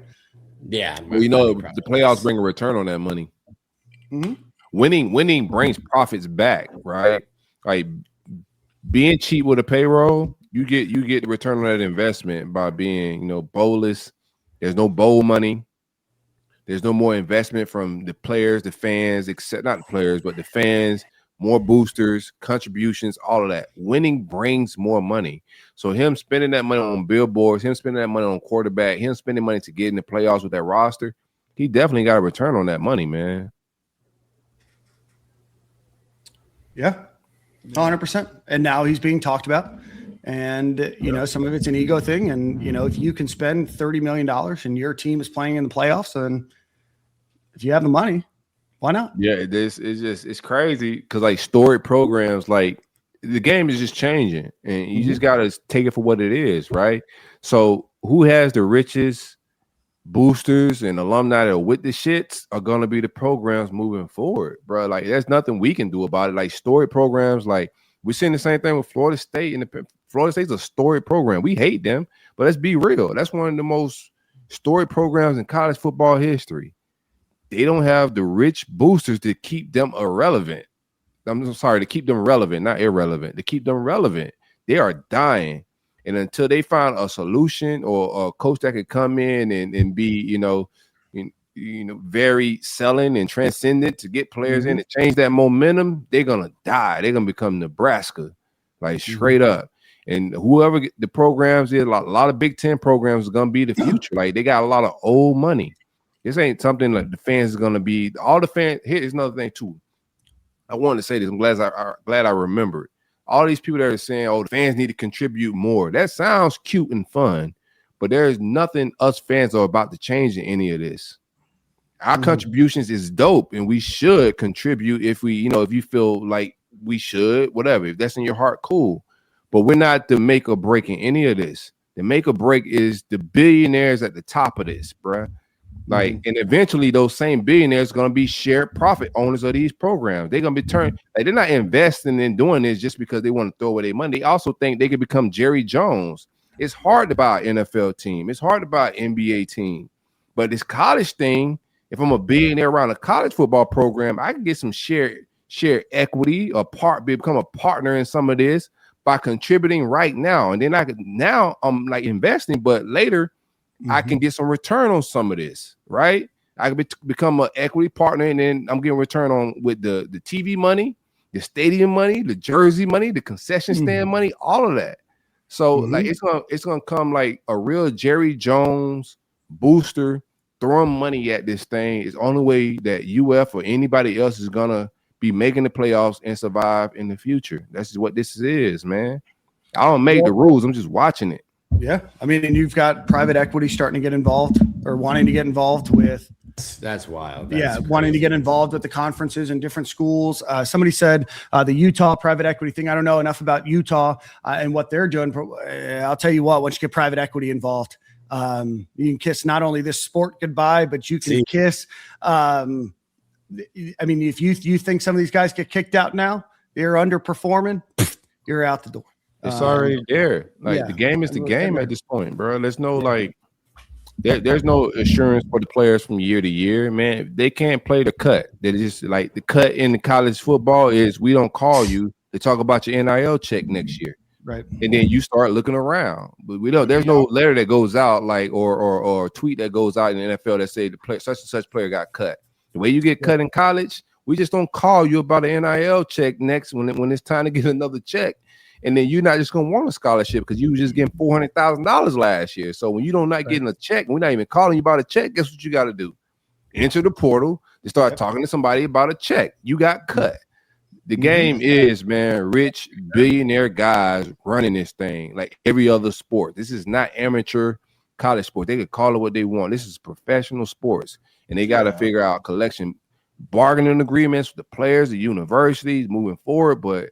Man, amateurism is dead, man. And you've got no guardrails. I mean, there's very limited guardrails, and there's a clearinghouse, apparently, that these deals have to go through. I don't foresee any of those deals not going through, but this is a billionaire's dream, right? This is somebody that wants to play NCAA football 26 in real life.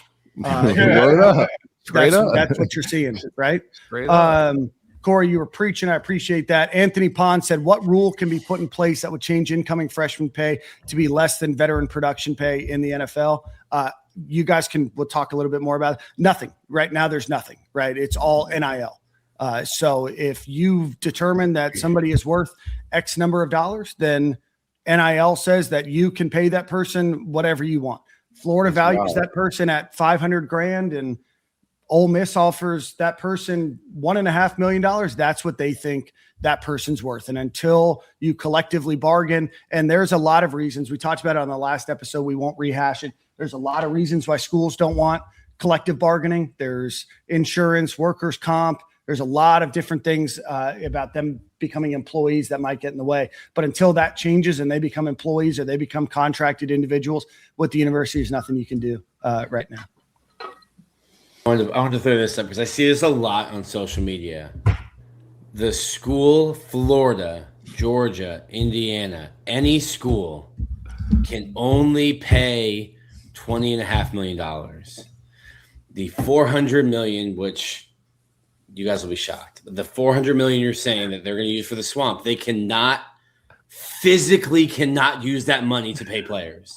They physically can't. But what if they could, Nick? Here's 20.5, and the schools can pay 20.5. That money. Now, for us, like you're asking the same donors that we're asking for money, and we, Florida Victorious, or any schools collective, now we're asking the same donors for money. It's like, well, I actually. But that's the thing. I think that's the real gripe, right? The mindfulness not to know that in the era that we're shifting in, the smarter approach would have been to ask boosters and contributors to send money for NIL and not for a new stadium. So no, you can't repurpose money that was, you asked boosters for a stadium. You can't repurpose that for recruiting in NIL. But the mindfulness of the program should have been, hey, we're entering an NIL era and the game is changing a little bit. Instead of a stadium rebuild, we might want to use that energy to put towards telling the fans to contribute this towards NIL. So, but what is that number? Is it $10 million? Is it $20 million? I don't know the number, but it's probably not. It's probably not 400 million, right? I mean, I think we beating everybody with 400 million. Both things can exist, right? And they're unrelated. We ain't losing with 400 million. There, I ain't mad at Nick. You muted. Nick, you're talking. Nick, you're going crazy, Nick. I have an NDA, but I think I can tell you that we are not raising 400 million annually. Yeah, I mean, we ain't losing none with 400 million, though, baby. Yeah, I think both things can exist. Right? Everybody, Jordan, you hear me? I can't lie. I'm on the side with rebuilding the stadium right now, though, man. Like I mentioned earlier, I feel like we're in a very tough time. We're at rock bottom right now, so let's fix everything from playing one. So when we do rise our way back to the top, ain't nothing stopping us. You can come to our facilities match LSU, Ohio State, all these other schools. We match that, so ain't no, oh, y'all locker room ain't the same, y'all this and that ain't the same. Y'all everything's top of the line. So at this point, fellas, we already in the gutter. So we got to just fix everything while we down here. It's like while people don't care. You know what I mean? I get it. So it's like you just hit rock bottom and you see all your water pipes busted up. You gonna leave and go back to the upstairs and leave your pipes messed up? Fix the pipes down low. Let's fix the foundation, and then we gonna work our way back to the top. No, man. I don't care. The swamp looks beautiful to me. Dude, but did you see the renovation model? The games are atrocious, but the swamp, I like the swamp the way it is right now. I ain't gonna lie, bro. Wi-Fi fix, I ain't tripping right now. Like the swamp can get fixed way better though, bro. Tebow was in them same locker room seats, bro. That's bad. Yeah, that is. That's over a decade. I wish some of that would wear off. Wish some of that mystique was still there. They changed the carpet, Dan. That's all they changed was the carpet. Yeah, no, I know. It looks better though. They changed the carpet. I think I'm They put a new gator head on the wall and changed the carpet. Yeah, but that's nice carpet, Jordan. The same wood that's on that locker room seat that everybody don't put their booty sweat in. Is that same booty sweat? That's the name of the show, is Booty Sweat. Tebow's booty sweat. Yeah, Pouncey's booty sweat all through there. You name. We got over a Jordan's decade booty sweat. We need a fresh new locker. Okay, need it all. I don't know. Are they redoing the locker? I'm happy for the rebuild, man. These boys deserve better. Booty sweat is crazy, man. Booty sweat's nuts. We're an hour and 20 minutes into this show, and we've gone off the rails. Ken, what are we doing here? We're like, hey, what are we doing? Ken, we just what are we doing here, Ken? Ken, we got money, bro. We got money. All right. Is hilarious. Let's do a couple super chats. We got to do some ad reads. We got to talk about the guys that are transferred to Florida. This has been one of my favorite off-season episodes of Stadium and Gale. All right. So the NCAA is useless, just a big miss. Yeah. I mean, the NCAA exists on behalf of the member organizations, right? They do. They're a blame. There's somebody to point a finger at and say, why didn't the NCAA do anything? It's like, because the schools don't want them to do anything. Mike has been in a coma since 1998. They just work for the school. That's all they do. Up from his coma. Let's see. Mekhi Barrow signed with Ole Miss. Thanks, Ken. And then Super Chat Vance. Wait, real quick. What was everyone freaking out about? What? With like Mekhi leaving? I think people just thought that he could. Am I missing it? In. I think the people thought that he could step in. I mean, he was only here for a year, so two. Oh yeah, that's right. He redshirted. Yeah. I think it's because it's a familiarity, and because you look at a position of need and you saw him play, and you're like, hey, maybe with another offseason he could develop. It's a familiarity of names, Nick. That's what it is. Yeah, the reaction's like we lost Warren Sapp. Yeah, I mean. Well, who? Mekhi Barrow. The Mekhi Barrow is I think it's a good prospect that we should have kept. I think him going to keep going. Yeah, but we're acting like we lost Ndamukong Suh during what did we junior replace year him with? at Nebraska. We're going to get to that. We're going to get to that. That's gaslighting, and that's why I be putting that picture out there. Like losing Michael Barrow isn't like we're losing Suh. It's like we lost Michael Barrow. We lost Michael Barrow, and who are you replacing Michael Barrow with? Like, don't gaslight us to say that we think he's the next Warren Sapp. No, we think that we got a good prospect that we like coming out of high school. We like the way he played last year. It was when like lights out, but we see the potential, especially at D tackle. The closer you get to the ball, the harder it is to play young, right? So as a young D tackle, we see the potential there, and like this kid could turn into a beast. We saw what young Caleb Banks was. We see a lot of that there, especially with him with Chapman. So okay, you lose Burrow. He's not Warren Sapp, right? But who do you replace him with? I have no fear in that we will have a great defensive line. I don't think that's been a problem for Florida for a very long time. With especially we got a coach great though. I mean, shoot, what did we do last year? We wasn't leading the sack margin, but we got to do that's about to get taken in the first or second round this year. We were good. We weren't great. You know, like I think we were battling injuries. You feel me? Like I think a healthy Florida D line will always be top 10, top 5, whatever you want to call it, whether it's just SEC top 5, NCAA entirely top 10. So I'm not concerned with that part of the room. It's always going to be D lineman for us. I feel like I'm not concerned with any of it. We lose the tight end. We lost. I don't even like Hansen, right? We lose Hayden Hansen. I don't even like him. But who are you replacing Hansen with? Like, I don't care what any of these guys. We're getting there. We're at the end of the world. But if that player leaves, who did you replace him with? Is he better? If he's not better, I'm gonna judge you off of what you just did. It's player acquisition. It's just bottom line business. You lost a player. Okay, no player make or breaks the Gator roster. Nobody or the logo. We get that.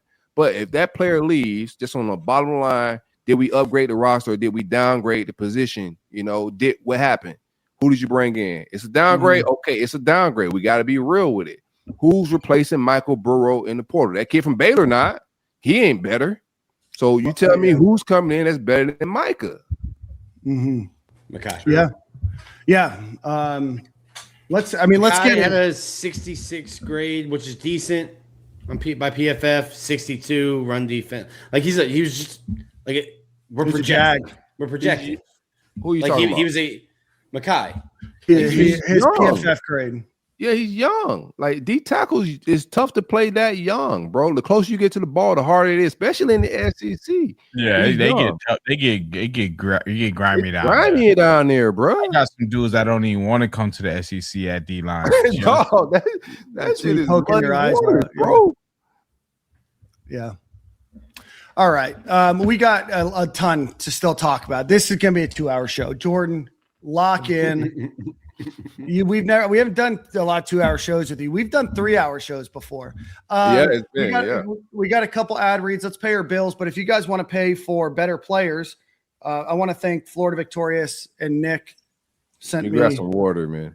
Yeah, you can go off camera. We got some. Yeah. You guys take yourself off camera. I'll just do this solo dolo right now. There you go. All right. So Death Roll, a couple different whiskeys that they have or bourbons that they have. They've got this one. They've got another one that you can, Nick, help me. What's the other name? Death Row, Fourth Char. Fourth Char. So go check that out if you like bourbon. This is the Death Roll small batch. Nick said it tastes like Four Roses. I would agree. They're small batch, similar. So you want to help with NIL, you want to bring in, there you go, Jordan. Jordan, we need to get you a new camera, brother. You look like you're recording from a potato. This is literally my laptop. Yeah. All right, so let's do a couple quick ad reads. One time for our friends over at Home Field Apparel. Go visit homefieldapparel.com. Use promo code Stadium and Gale. We'll get you 15% off, 20%, off of your order. That corduroy hat that Nick has. You've seen us in the T-shirts. You've seen the starter-looking jacket. You've seen the baseball pullover that they have. They've got a lot of new stuff. Everything's coming out for the spring sports here soon. So go check them out, homefieldapparel.com. If you've already used Stadium and Gale, just get another email address. Use it again. Stadium and Gale. Homefieldapparel.com, promo code Stadium and Gale. Check out. And then one time for our friends over at Game Time Sidekicks. You hear us talk about them all the time. Keep your hot drinks hot, your cold drinks cold. I kept one of these out on the golf course today. Kept the ice cool, or kept my drink cool with ice in it for the entire round. So go check out our friends over at Game Time Sidekicks. Use promo code Stadium15. You get 15% off of your order. Again, GameTimeSidekicks.com, promo code Stadium15. You guys going to our sponsors, buying stuff from them keeps this show up and running. There are some expenses and everything else. We've got a new social media person that's going to be helping us out again. So all that money that you guys spend with them and they spend with us helps us continue to deliver great content to you. So again, go visit homefieldapparel.com, promo code Stadium and Gale, or go visit Game Time Sidekicks, promo code Stadium15. All right. Drinking something called Death Row is wild. Or Death Row. It's a death roll, like an alligator. Death roll. And fourth it's char, just what it's called. I didn't name it. So fourth char in the bourbon industry is when they char barrels to give them flavor, gives them their color. Bourbon whiskey, when it goes into the barrel, is clear. The fourth char, they call it the alligator char because of the way the wood starts like splintering and peeling, which is why we went with fourth char. Speaking of which, there's a really good book that I would encourage you guys to read called Pappyland if you're interested in bourbon. It's by Wright Thompson, no relation. Fantastic book about great writer. He's an exception. Really fantastic book. Talks about a little bit about the bourbon history in Kentucky and why it moved from Pennsylvania to Kentucky. Spoiler alert, taxes. Talks about the introduction of rye, but more importantly, it talks a lot about the Pappy and Pappy Van Winkle label and kind of the ups and downs that they've been going through. So fantastic book. All right, let's get back into, we'll wait for Corey to come back. The NCAA equals Roger Goodell. Absolutely. It's a great comparison there. Love you, Silk. Any smart Cowboys fan to tell you Jerry Jones has been a cheap SOB for the last 15 years. Had to get that off my chest. I'm a Dolphins fan. Nick is a Dolphins fan. Jordan's a Dolphins fan. I mean, even when we spend money, we do it wrong. I'm going to leave Corey in the green room because Jacksonville's going to the playoffs, and I don't want to hear him talk about it. And he's celebrating in the green room. So what do you got? I saw something. What's up? I saw something. The three teams in Florida, and I don't know how many, 2 or 3 years, are all 35 and 33 over the last. No, we're in the playoffs. I don't know where you come with 3 years. Yes. Over the last 3 years, all the three teams in Florida have the exact same record. We about to win the Super Bowl. And we about to win it all. I don't know if y'all been watching the games. Come on, give it up to my Jags, bro. Come on, talk to me. Let me know what y'all really thinking. Yeah, I don't want to get off. Jordan was at the camp. Jordan went down to the camp. Talk to me. I don't want to get off script, fellas, but I think Buffalo in trouble. I'm gonna just say that. Is that the first round matchup? That is Buffalo, Jacksonville. Buffalo in where are they called? TIA. We've seen right? Josh Allen when James Cook ain't going. We've seen it. Bro, the least surprising thing has to be JP, who always has the face tattoo coach picture. Least surprising thing that he's probably a Duval gangster. There's Lauren. No. Lauren, what's up? This is a Jaguar family over here. Bro. Yeah, I didn't know there were so many Jaguars fans in here. Yeah, the Gators and the Jags, like it's just like coffee and donuts, bro. There you go. It's like coffee. it's like give and go, bro. In basketball, you gotta be. Shout out to us, man. I think we about to shout out to us. Shout out to us. All right, guys, let's get into some of the transfer portal announcements for the Gators. We talked about those that are going out. Let's talk about the ones that are coming in. The first name is DJ Coleman, safety from Baylor. What are you guys' thoughts as I pull up his information here? Love it. 30 tackles, 1 forced fumble, 2 interceptions, 4 pass deflections. Last season, played 3 years with Baylor. Sorry, go ahead. No, I love it, man. Upgrade from I don't know if he's playing star or safety where they got him at, but on paper, upgrade from Castell or I would say Sharif Denson. I don't know about Aaron Gates, but definitely an upgrade. Verified speed there. Texas kid, got good speed, good size, productivity on paper. 1 year guy. That's the type of Porter guy that you go after. I like to get.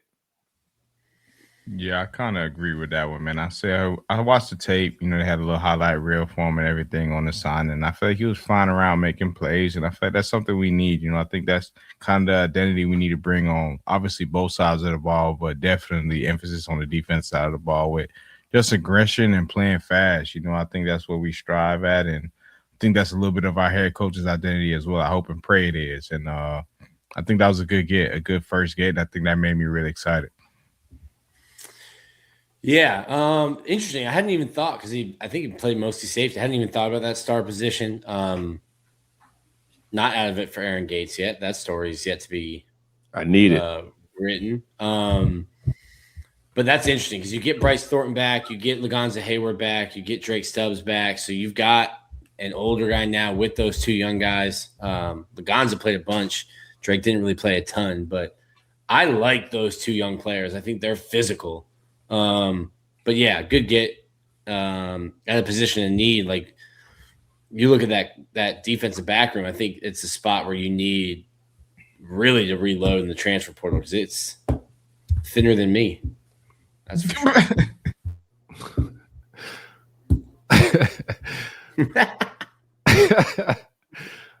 Well, man.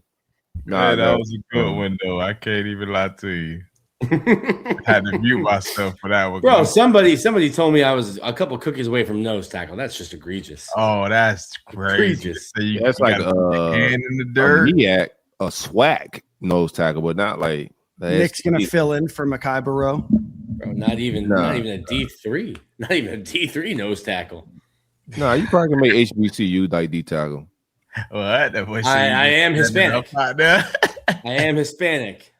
You can line a Bethune probably. Like you probably like Bethune. Stick to baseball. Just stick to baseball. Yeah. So peek behind the PFF curtain here. Yeah, a little bit of a peek behind. Fine player. I tweeted about it. Let me see if I can pull that up real quick.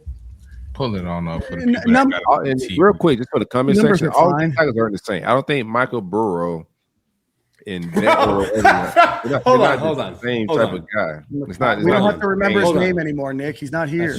That's true. I've heard Michael. No. So DJ Coleman, 71.2 in coverage, 71.2 in tackling, 2 interceptions, 3 PBUs, 64.5 run grade, higher missed tackle rate in 24. I think it got better in 25, but I don't know what he's going to play. I don't know what his role is. I just know that he was the first one. Solid good. Yeah, it's a solid good, right? It isn't. There are going to be some higher rated safeties out there, etc. But for what we needed, like we got some guys that are young, very highly touted guys out of high school that I think have a high ceiling. You don't want to just throw them out into the wilderness with no type of navigation. I would say so. I think bringing a veteran guy like him makes a lot of sense, and it fits. Like you lose veterans at the spot, you replace veterans at the spot. It's like if we lose Jaden Woods, like getting a senior to come in and replace him isn't the same replacement.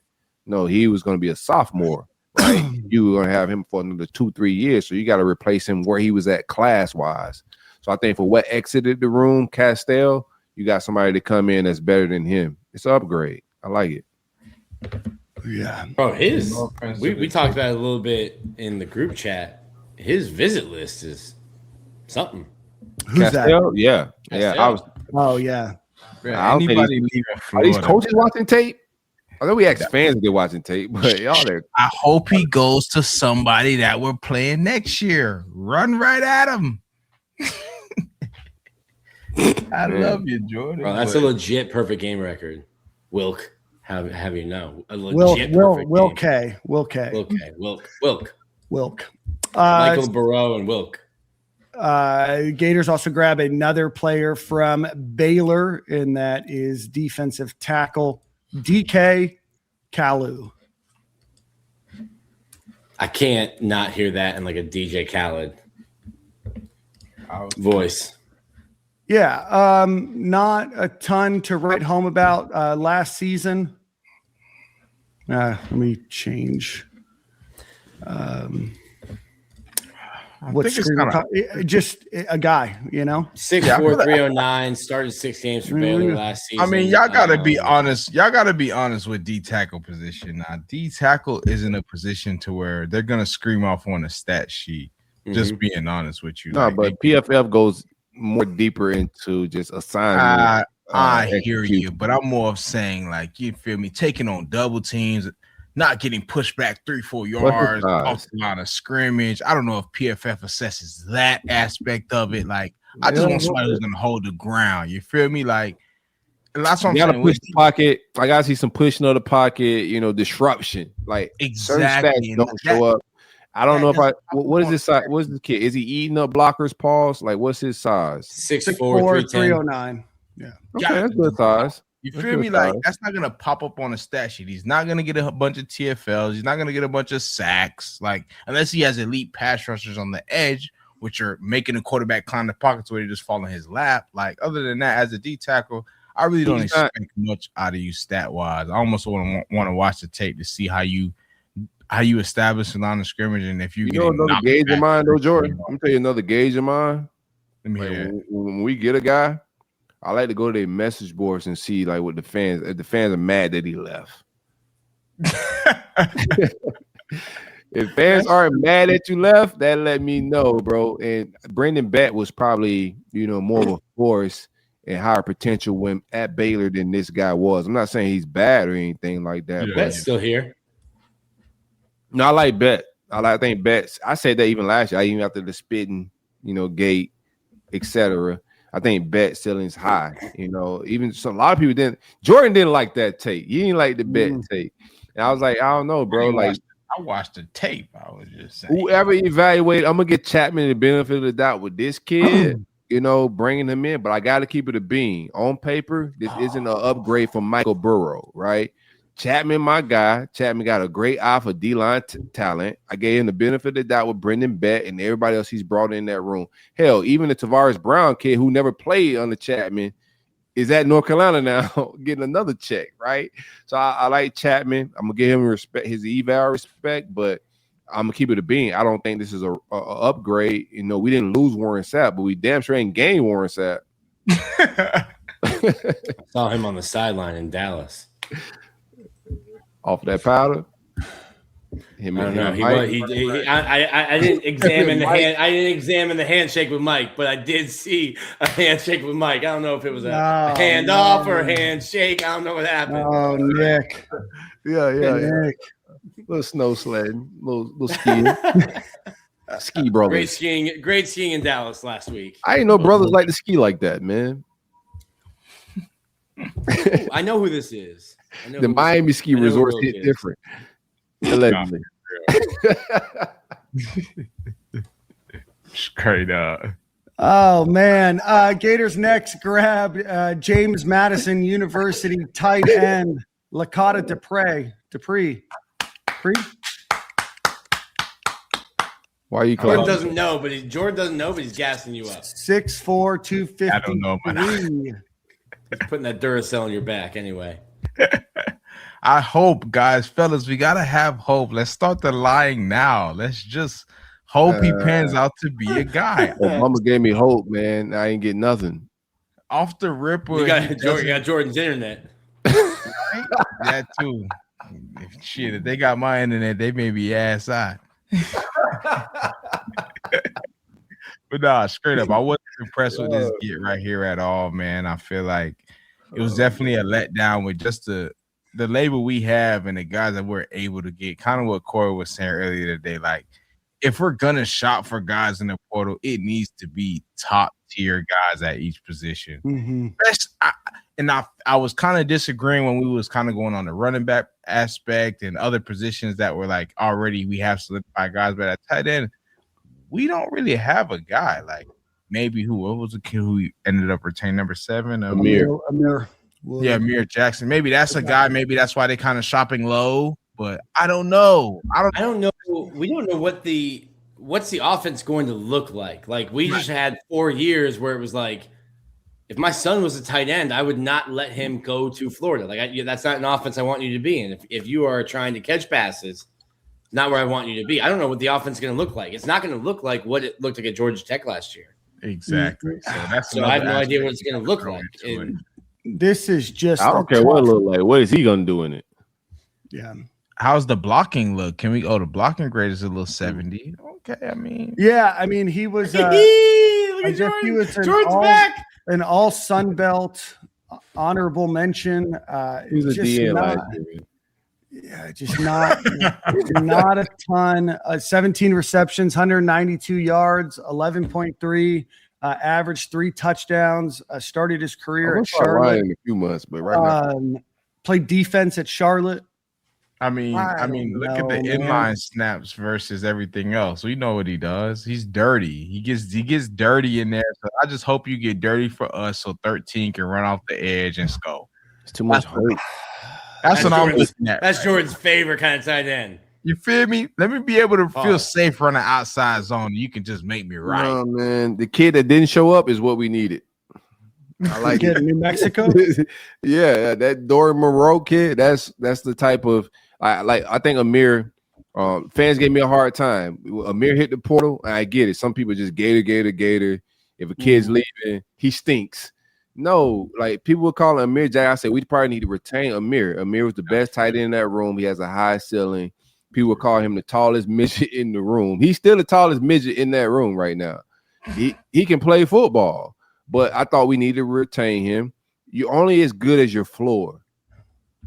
I don't care in what sports program business. You're only good as your floor. Guys are gonna get hurt.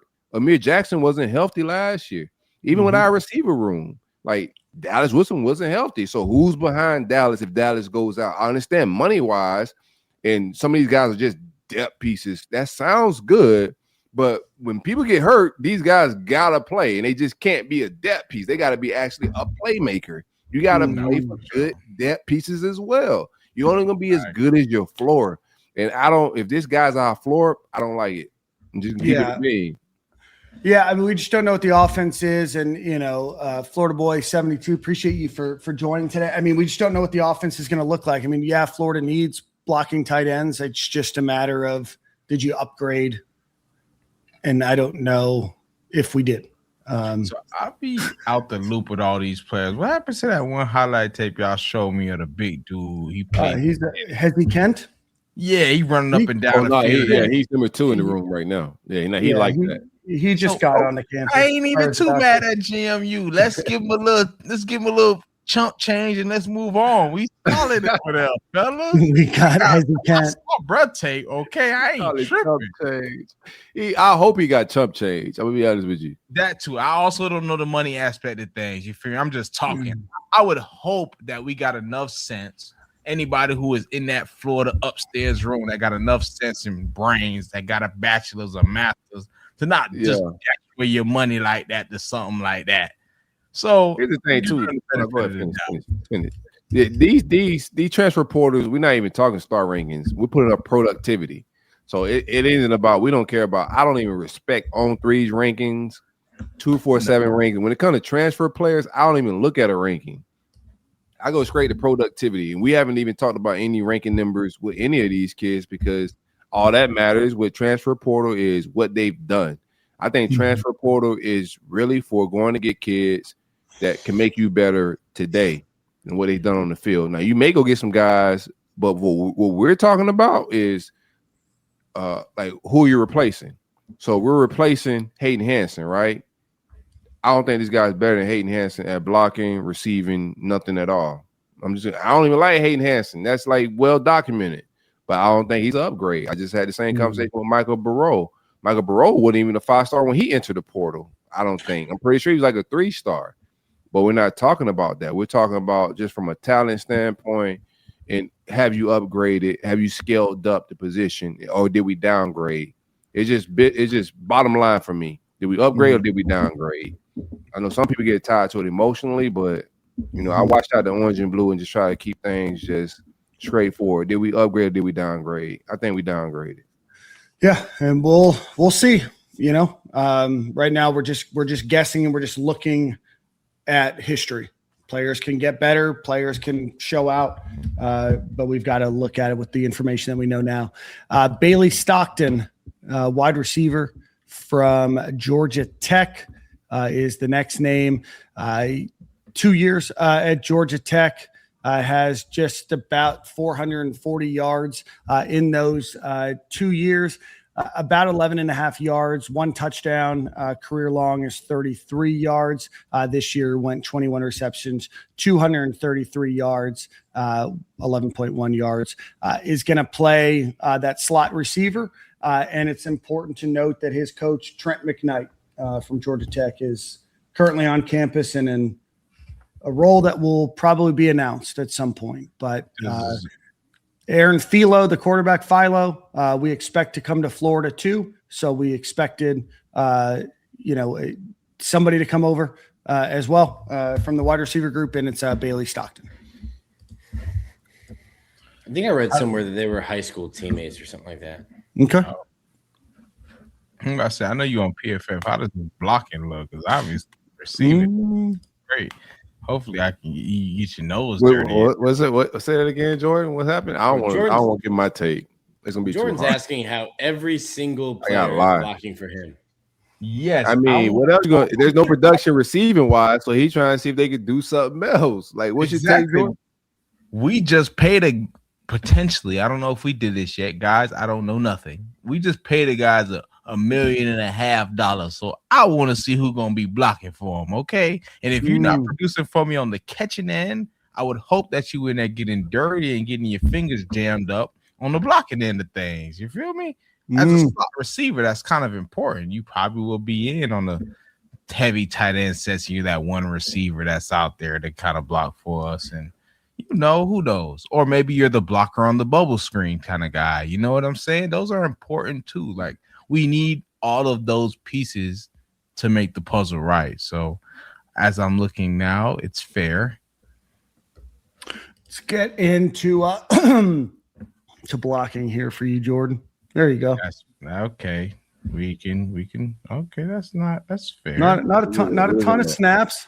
Yeah, but versus some good schools, Georgia, Pittsburgh, we're in the 80. Yeah, but Georgia, he had 1 snap where he was run blocking. That makes a lot of sense. Great snap though. Yeah, hey, he did a hell of a job. He did his once we get you to the 18 to 11 range, it gets a little sticky, huh? What are we doing here, bro? We get receivers to go make plays, bro. Like, we have receivers to make plays. That's true. If they you need more than 2 that can make plays.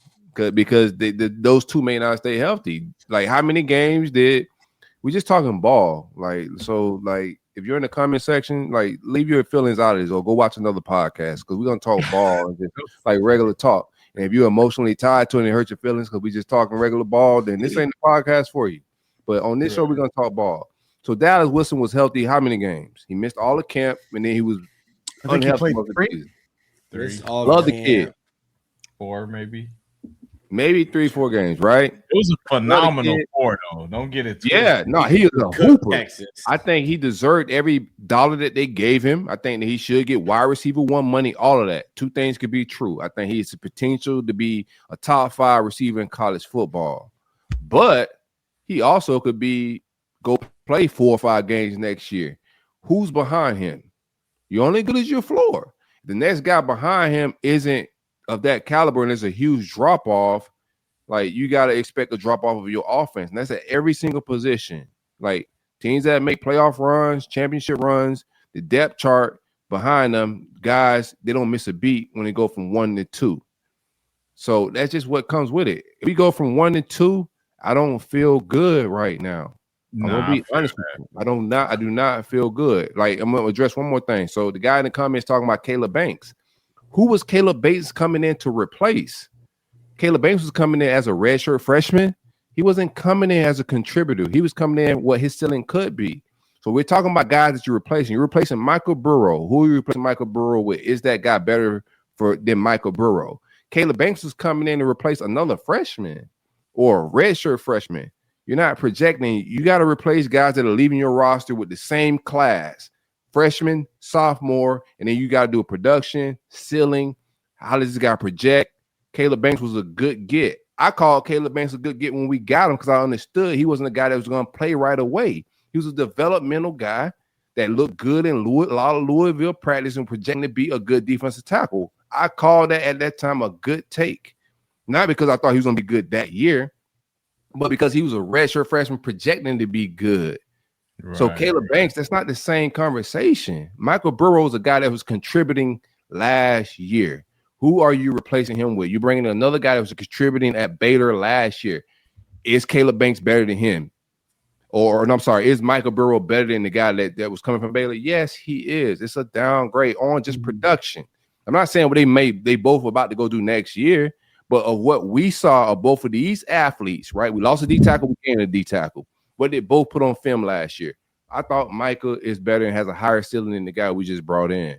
There's no feelings. And if your feelings are hurt, it just ain't the podcast for you. And I'm not the follow for you if you're on Twitter. Like if I tweet things and it hurts your feelings, unfollow me because I'm gonna say what's on my mind. It's not gonna be emotional. And the same tone you're getting on this podcast is the same. Take this tone you're hearing from Corey, Uncle Sil. Imagine that when I'm tweeting out. Nobody's mad, nobody's ranting. I'm at the same mellow tone, just getting my takes off and my perspective off on football. And if you're emotional about it, you might want to hit the unfollow because I ain't the guy. I'm gonna get my takes off. That's how I got here. That's real now. I'm with you when you're right. Oh, I can't. Jordan, every time he's just like frozen. I'm trying to see. I hear his voice. Internet chopping. Bailey's Bro, on that Caracas internet. No, bro. I think it's my geez, not Ethernet anymore. cord keep plugging in and out. I'm gonna just plug it out. I ain't saying Bailey's bad, but who is he replacing? No. I don't know. He's ranked as the 90th player as a wide receiver in the transfer portal. I'm not saying he's bad. 590 overall. I just don't want to oversell. And we're going to try to do a better job as a podcast of just being, just actual factuals here. So I think too in the quest to replace Banks, Burrow, they are going after that Emmanuel. I'm not even going to try. No, he's a beast. We need to get from Jacksonville State. Yeah, he's in College Station now. He was in Gainesville over the weekend. I know Missouri's interested. I know Oregon's interested. Texas. I don't even think he's taking that Missouri trip. No, I don't think so. I do think that he is, and this is something that I think is important to share. I think for some players, like it is about the money, yes, but I think for some it's about a lot more. And I think the Gator Made program for him is like a huge sell. I think Florida stands to be in a great position with the Jacksonville State transfer. We'll see. Obviously, going to Texas A&M, if somebody throws a bunch of money at you or you have a certain vibe or a certain feel, anything can happen. But sometimes we diminish some of the other things that exist at the University of Florida.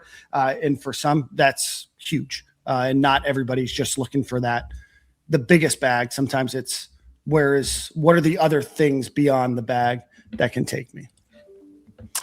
All right. Jacksonville State defensive tackle is absolute. I like that would be a great get. I think that will upgrade the room for sure. We need that guy. Yeah, that'd be huge. It looks like the Gators are also going to land. This is just an expected to transfer announcement. Harrison Moore, the center from Georgia Tech. He played 9 games as a center and as a guard, finished with an overall grade of 63.6, 68.4, pass blocking, 65.5, run blocking there. So that might be the Gators' next center. And then it still looks like Aaron Philo at some point will be official to the University of Florida as well. So it looks like I see. No, you can go, Nick. I see a lot of fans like arguing or yelling about the offers that are going out or the business that are going about the offensive linemen. I've also joined the fans screaming, begging, and pleading for Phil Trautwein to come home. Mm-hmm. And in month 1 of Phil Trautwein's job, I was just like, hey man, just do I've been begging for you to come back home to coach here. Just until I'm proven wrong. If that's your evaluation, cool. I'll go with your evaluation. Well, yeah. I mean, you can't say how excited you are for him to come here and how you think that he's one of the best talent evaluators in the country, one of the best developers in the country, and that he's going to wear the logo. And then you look at the guys that he gets and be like, that's not good enough. none of us know enough. Jordan is the closest to knowing enough out of all of us, but like, I guess you can't have it both ways. You can't say that he's the best talent developer in the country and the best recruiter in the country, and Florida's being featured with 5 stars. You can't get everybody, right? Offensive lineman is probably one of the most prime positions in the transfer portal to be able to get. And if Florida is going to go and get those guys, you can't also say, well, Florida doesn't know how to recruit offensive linemen. They suck, all of this other stuff. Like, you kind of got to trust the plan and trust the process until you don't, right? Like, and you can have some skepticism, you can have pessimism, you can have all the isms that you want, but you can't. It's hard to talk about both sides of your mouth there. What was that, Nick? Corey? I would like it on record that I said nothing. I was just here to hear it. Yeah, I feel that. I think we got to kind of trust the process with this whole thing, man. Obviously, as fans, we just want to, get the most highly rated guy and just feel good going into the season. But let's be completely honest, we had a little taste of that this year, right? We got a lot of the pieces that we wanted. We had all the pieces in place as far as players we wanted, and it just didn't pan out for us. So I think we just need to, obviously, we have no choice, but we need to invest into our coaching staff that we have and put faith in them that they're going to be able to get it done, whether it's with the most highly ranked players or with somebody that they can coach up to be one of the highly ranked players within the future. And just buy in, man. I mean, we want the players to buy in so we can win. Shit, let's buy in as fans so we can win. I ain't realistic. We can buy in as much as we want, obviously, and we still lose as fans. But we could not buy in and we win. Like, exactly. You just got to get the hype train rolling, man. So we definitely in a sticky situation as Gator fans, man. We're at the bottom, and I feel like we just, like I mentioned before, we just got to fix things from the ground up, and I think over time we'll be able to correct all that. No, I think Summerall is a good coach. I think he just need all of the resources available to him, possible to be successful. Because these other coaches in the SEC aren't good just because they're good coaches. They have the Jimmys and Joes. So any of my takes isn't about like even John Summerall. It's about the overall system and, does he have an even playing field to be successful, right? And that's all of it is, Ben. But like, I'm gonna give all these guys the grace and space to be successful. I'm not gonna be on the account like BOG. Shout out to BOG. Everybody had a role around here. There's no fireworks or no shots at them. But I'm not gonna. That's just not me. I'm not gonna be on here all off season complaining about like talent acquisition or the roster. None of that. I'm gonna call it plain as I see it. And then also, I think that we got a good offensive coordinator with Faulkner. I like the staff. Not everything on the staff, but I think it's a solid staff. It's an upgrade staff-wise. I do understand that even from high school recruiting and transfer portal recruiting, this is a transition year. This isn't the end-all, be-all. The boosters and the budget may change even next year. Nick spoke to some of that as well. Like that may change budget-wise, and we may be competitive, but as it rolls, we're a media outlet and we're media personality. So we got to call it plain as it roll out. As it's rolling out right now, it feels like a little bit of the same, just from a transfer portal acquisition, talent acquisition process. So we're just going to call it plain, but I'm going to get these lies off in a couple months, man. Y'all just wait. Well, gentlemen, I think that brings us to the end of our show. 2 hours in. Dude, Corey, I had a line that I wanted to tell you when you were talking about gaslighting, and then I just completely forgot. I heard it a couple months ago. It was, "Don't piss on my face and tell me it's raining." Oh yeah, that's one of my grandfather's favorite lines, bro. Not piss on me and tell me it's rain. That's a gaslighting, just quotable right there. But, all right. Well, who has song of the week? Corey, we'll give you song of the week. Let's do one final ad read. Think about it a little bit. I'm going to go on a little bit of a tangent here. One time for our friends over at Alumni Hall, go visit Alumni Hall in Gainesville, or go visit them in Gainesville. I know the holiday season is over now, but a lot of your spring and winter sports have already kicked off or will kick off soon. So go visit alumnihall.com. Go support the basketball team, baseball, softball, all of your gymnastics, all of your winter track and field sports that are going to be out there. Go to alumnihall.com or go to Alumni Hall in Gainesville as you are there. Florida boy. I know we're probably not going to talk about every transfer that's looking at Florida or is interested in Florida. Shaz Preston. I don't know if that's a good use of our time until they commit, just because there's just a lot that goes into it. So go visit alumnihall.com or go to them in Gainesville. If you're watching, hit the retweet button on X. There's a lot of you guys watching there. There's 3,600 people watching on X. So a bunch of people go hit the share button, retweet. That helps us. That helps our advertisers. That helps us get the word out about Stadium and Gale. If you're watching us on YouTube, go hit the like button, hit the subscribe button, go watch our other videos. We appreciate all of your support. Share it with your fans and or with your friends and family. If you have an iPhone or you have an Android, go to your favorite podcast platform. Go visit Stadium and Gale and go rank us as you see fit. We would love a 5-star, but we're not going to tell you what to do. That rating helps us get out to more individuals. So again, we appreciate all of our sponsors. That is Home Field Apparel, Game Time Sidekicks, Alumni Hall, the Dykus Burke & Lewis Law Group, and of course, Brunt Insurance. Corey, what do we got? I've been listening to, I don't know if y'all listening to it, but go check out River Simmons. The vibe is just, I got put on to the music, and the vibe is just, phenomenal, man. Great music. What kind of music? I don't even know. I think she may be white. I think, but it's like R&B. There's some rappers that have used and resampled like her music for like hooks. So when I started going through her albums and stuff, I thought, oh shit, I know that was on a Key Glock album, like just random. Oh, that was on the Future album. So a lot of just like soul to it, but it's very moody R&B. But go check out "Fall Apart" by River Simmons. She does appear to be Caucasian. I don't even know if she's white. I don't know. I'm just saying it's like it's R&B. She could be white or he. I don't even know if it's a he. It's a she. It's a she. I've been trying to figure out, but I've been on this music for like the last 3 weeks.